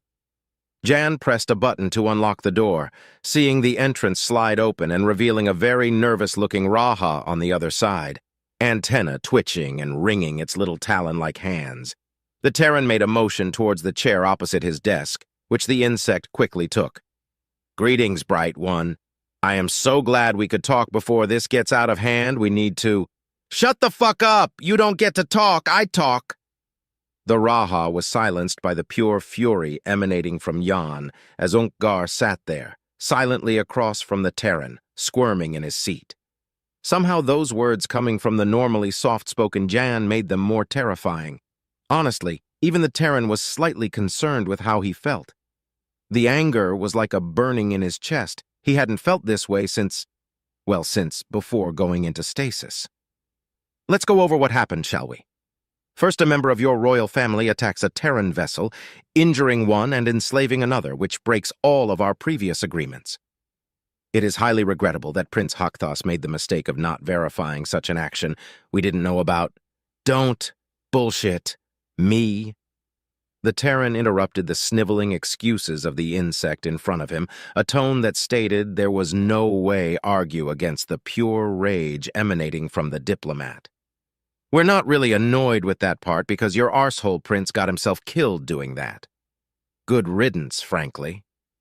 Jan took a moment to glance back down at the document in his hands, as if the events that had happened over the past week hadn't been burned into his brain at this point. Your reaction to this was to board a Ritlian research vessel, killing everyone. You did this, might I add, by breaking the safe harbor law, the only treaty the both of us have agreed to. We've informed the rest of the Federation species about this, so I'm sure every Astorian space captain is going to be thrilled to realize that nobody is going to save their ass anymore. Unkgar looked as if he was going to interject, which the Terran immediately held a finger out to cut them off so they could continue. You used this ship to attack a research station, killing all 3 scientists inside. Research that was going to revolutionize medical technology in the galaxy. Research that has been set back by at least 10 years. You do all this while also failing to accomplish any of your actual goals. The Raha Royal House regrets that Lutar chose such unsanctioned actions against the Terran Alliance. Jan slammed his fist onto the table, causing the opposing diplomat to jump in his chair. An AI captured his ship. We have all your communications. We know you gave express permission and had knowledge of his actions before he took them. Your lies are insulting. The Terran was practically baring his teeth at this point. The ever-calm and ever-friendly Jan Eagles was losing his temper. Maybe if it was just that we could work something out, but in those 3 scientists, you killed an uplift, a dog. No, I'm incorrect. You tortured a dog to death. We, the Terran Alliance, are done with you. Jan reached into his desk, pulling out a document he had already prepared and handed it over to Unkgar. You have 3 hours to decide whether to accept these terms. We expect the Raha Royal House to leave the Astorian Empire and submit to vassalization by the Terran Conclave. Unkgar's antenna twitched wildly as he read the proposal, worry and shock emanating from his entire body. They won't accept this. We can look at reparations, but accept it, or we know where this is heading. So the package provides standard maintenance, tear down, and rebuild. We'll have your friend running like new. Chizak couldn't really smile. The brown exoskeleton plates that made up the Kirkin face didn't allow for such a movement, but the 3-feet-tall insect had long ago worked out that tilting your head slightly to the side gave off the same impression to Terrans. Yes, Chizak had become very, very adept at conversing with the Deathworlder apes who called themselves Terrans. It had all started 15 years ago, when a chance meeting with a Terran looking to get their cleaning droid fixed had spiraled into a business opportunity that had made him and his boss very rich. That original store still existed. Patach's Tower of Repair, still a messy amalgamation of oil, scrap parts, and pure ingenuity that promised to fix anything, anywhere. This was a far cry from the expensive, modernized sale room Chizak was currently stood in, decor of white and silver showing off the various services and accessories that Patach's droid hospital provided. It had started slowly. He'd done the crazy thing the original Terran had asked of him. Fixed up a now obsolete cleaning droid that the Deathworlder had pack-bonded with and called Cleany McCleanface. Then that Terran had told others. Slowly but surely more had come. 100 of them, each clutching broken-down machines that nobody sane wanted to fix. After that, they had started going into accessories. New startup tunes, CPU upgrades, case upgrades, accessories of the mundane and dangerous. Chizak had soon learned that if you stated you could heal a Terran's mechanical friend, as well as give them fun new accessories, then they practically fell over themselves to throw credits at you. Their biggest store was the one he was working at now, on the Kirkin colony named Diamond's Eye. But Patach's droid hospital had locations on over 5 planets, each one a major Terran destination, because where Terrans went, they brought their friends with them. Also, this comes with free installation of any additional accessories, case replacements, add-ons, the works. This was all how Chizak now found himself beating his small wings furiously to keep at the same eye level as the Terran opposite him, using a hand to control the soft light projector displaying the various accessories they sold. Gone were the days of dingy, dangerous-looking stores. Screens showing products to be purchased lined the walls, with one playing a music video from some hip new Kirkin band. Everything was polished and provided a level of professional service, for a fee, of course. This won't change Buddy's internals, right? You're not going to just try and replace him like all the other places? Chizak gave another friendly head tilt. Terrans were on average 6 feet of angry, muscle-bound ape, able to thrive on planets that would kill most Kirkin. However, he'd started to find them adorable. It was the same question every time, that same illogical idea that you can't replace the machine friend they had bonded with. What exactly defined the machine's life differed between each person. Some refused to replace any non-critical part, preferring to keep even the most brittle and faded plastic casings. Others seemed fine as long as the motherboard or CPU wasn't replaced, as if there was a special part of each droid that hosted the soul, but nobody could agree exactly what that was. Of course not. Mr. Buddy will be the exact same machine. If you're uncomfortable removing or replacing parts, we can stick with external accessories. The Terran seemed happy with that reply before responding, almost embarrassed. What about weapons? Of course he wanted weapons. Terrans loved taking harmless machines and making them dangerous for no apparent reason. He couldn't tell why, but weapon attachments were their most popular selling item. Of course, we've got knife holsters in up to 6 blade configurations, chainsaw holsters, and gun holders for most small arms weapon brands, all of which come with additional control modules for either autonomous or manual firing. What about something bigger? Chizak took a moment to change the soft light display to show his most dangerous item. Claymore Roomba is what you're looking for. This attachment comes with one ornamental, completely accurate claymore. Ornamental? Can I A single insectoid finger was shoved into the mouth of the Terran, shushing him instantly. While the Death Worlder could have tore Chizak limb from limb, the potential customer just looked confused. If you finish that sentence, I can no longer legally sell you this item. The Kirkin took a moment to rummage around the brown satchel he was wearing before fishing out a pre-written message from some very intelligent lawyers. Tatch's Droid Hospital would like to remind all customers that the Claymore Roomba attachment is for ornamental use only, and the completely accurate and realistic design is only for Terran cultural reasons. The ornamental claymore can only be removed for cleaning purposes and should not be replaced with a real item, as this breaks weapon trafficking laws. Tatch's Droid Hospital does not support the customer buying their own claymore and replacing it. Chizak finished his legal spiel, the Terran seemingly understanding what he was getting at and giving a nod. Okay, I'll take it. Fantastic. Just let me get the bill and we can start the work. The various screens in the sales office gave a loud, high-pitched tone as they all turned to a red color, each screen showing the 2 words, emergency broadcast. Confused statement, but this is impossible. The room was a stereotypical lab. If you asked someone to picture in their mind a generic science lab, they would describe the room they were in, with test tubes, blinking machines, hazard signs, and various pieces of equipment bubbling away with unknown liquids. Inside stood 4 figures, all Scythans. 3 of the bioluminescent bundle of tentacles were sat on their hovering discs, 2 of the machines denoted with the standard scientist colors, 1 denoting the form of a police officer. All of them were hovering around a 4th Scythan, who was most definitely not hovering, because they were dead, splattered along the floor as if torn in 2. Explaining statement, this can't happen. The room was locked from the inside, and to cause this damage... The first scientist spoke in the mechanical voice that all Scythans did. Continuing statement, would require an object to have negative mass, but be traveling faster than light. The second scientist responded. The police officer floated around, occasionally prodding something as they investigated the death, leaving the 2 scientists to talk amongst themselves. Concerned statement, we're all alone out here on the ship. What could have killed them? Scared statement, I don't know, are we going to be fine? Sexual tension, don't worry, I won't let anything happen to you. During this time, the police officer had finished looking around, instead deciding to focus on a random cleaning droid making its way through the room. Revealing statement. Who drew the smiley face on this droid? I need to see the video feed for the ship.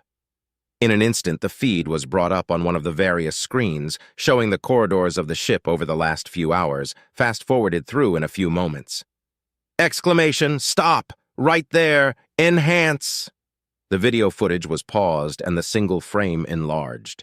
It showed a 6-feet-tall bipedal figure, 2 forward-facing eyes, like some form of ape.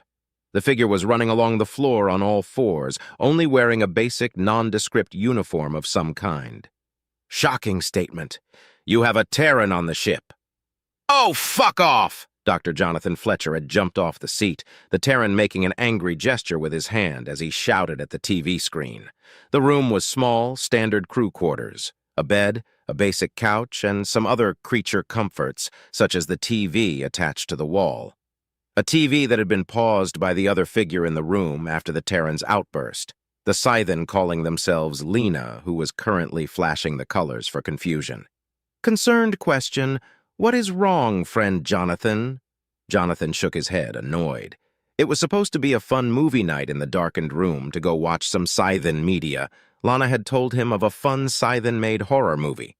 What he didn't expect was to be insulted this deeply. Is this really how the Scythen see us? As some kind of feral science goblin? Clarifying statement, I don't think anyone said feral. If it makes you feel better, it's never the Terran's fault. Jonathan glared at Lana for a moment. Reminding statement, may I remind you that you created an unstable antimatter bomb on the ship? That ended up leading to a breakthrough in energy generation. Continuing point, you submerged Sector A3 in dangerous acid. That ended up creating a lubricant 17% more efficient than the current accepted formula. Final point, you set fire to the kitchen. Grilled cheese toasties don't taste right when made using the synthesizer. Lana turned the color of annoyance, deeply wishing they had a face so they could indulge in the Terran movement of face-palming. Explaining statement, friend Jonathan, I enjoy your company and your personality, but Terrans have a reputation they have earned. I have worked on this vessel for 49 years, during which, before your employment, there had been a total of 19 emergencies. Do you know how many there have been during your 2 years on this ship? Jonathan slowly began to rub the back of his neck as he realized where this was going. A few. Answering statement 471. I like you, friend Jonathan. Just sit down and enjoy the movie, you feral science goblin. The movie had continued predictably. Other impossible murders took place, until the Scythen crew were able to capture the Terran using a pile of candy and a rock with eyes painted on it as bait. Just as Lana had said, in the end it turned out the captain of the ship had been the one to bring the Terran on board, due to some disagreement with a reduction in grant funding. The end climax had involved the Terran creating a miniature black hole to destroy the captain with, created using nothing but a piece of string and a toaster. In the end, the two main characters had started a relationship together, and the Terran had been humanely released onto a local farm which had plenty of room to run around in and lots of rocks to pack bond with. Jonathan had to admit, Terran slander aside, it had been an enjoyable B-movie horror flick. He stepped off the seat once more, giving a stretch as he stood up. Well, this feral science goblin is going to head off for the night. Thanks for inviting me over, Lana. It was a lot of fun to... The TV gave a loud, high-pitched tone as the screen turned to a red color, showing the two words, Emergency Broadcast. Dr. K. Xavius sat at her desk, typing away on her Galnet connector late into the night. The room was unassuming. Digital whiteboards filled every wall, equations and design schematics filling each one. Tools neatly lay in their respective docking areas. Handwritten notes were delicately placed into orderly piles. Overall, the room looked like most others at the research facility. The fact that a Hagorthian was the one sitting at the desk was an oddity, causing most new employees of the top-secret Terran research facility a bit of whiplash. The Hagorthians were a vicious race, apex predators with a culture of warfare and combat, reptilian, heavily armored, deep black scales. Each 3-fingered hand and foot ended in vicious razor-sharp claws. 4 pitch-black eyes lay above a large, face-spanning jaw of giant needle-like teeth. In addition to this, the Hagorthians were one of the 5 main races of the Astorian Empire, so seeing one here was a huge oddity.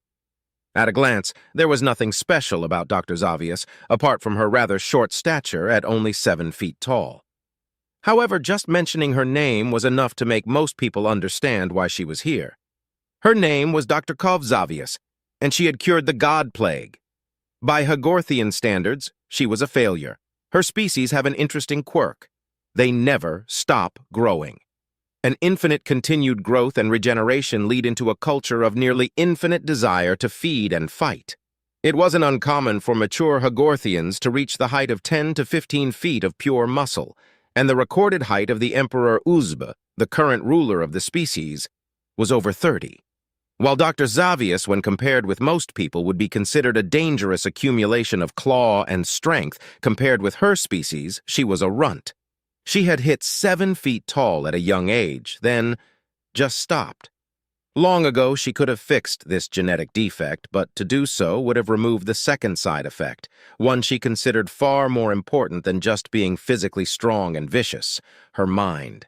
Nothing was out of her understanding. Her memory impeccable, complex ideas and concepts were child's play.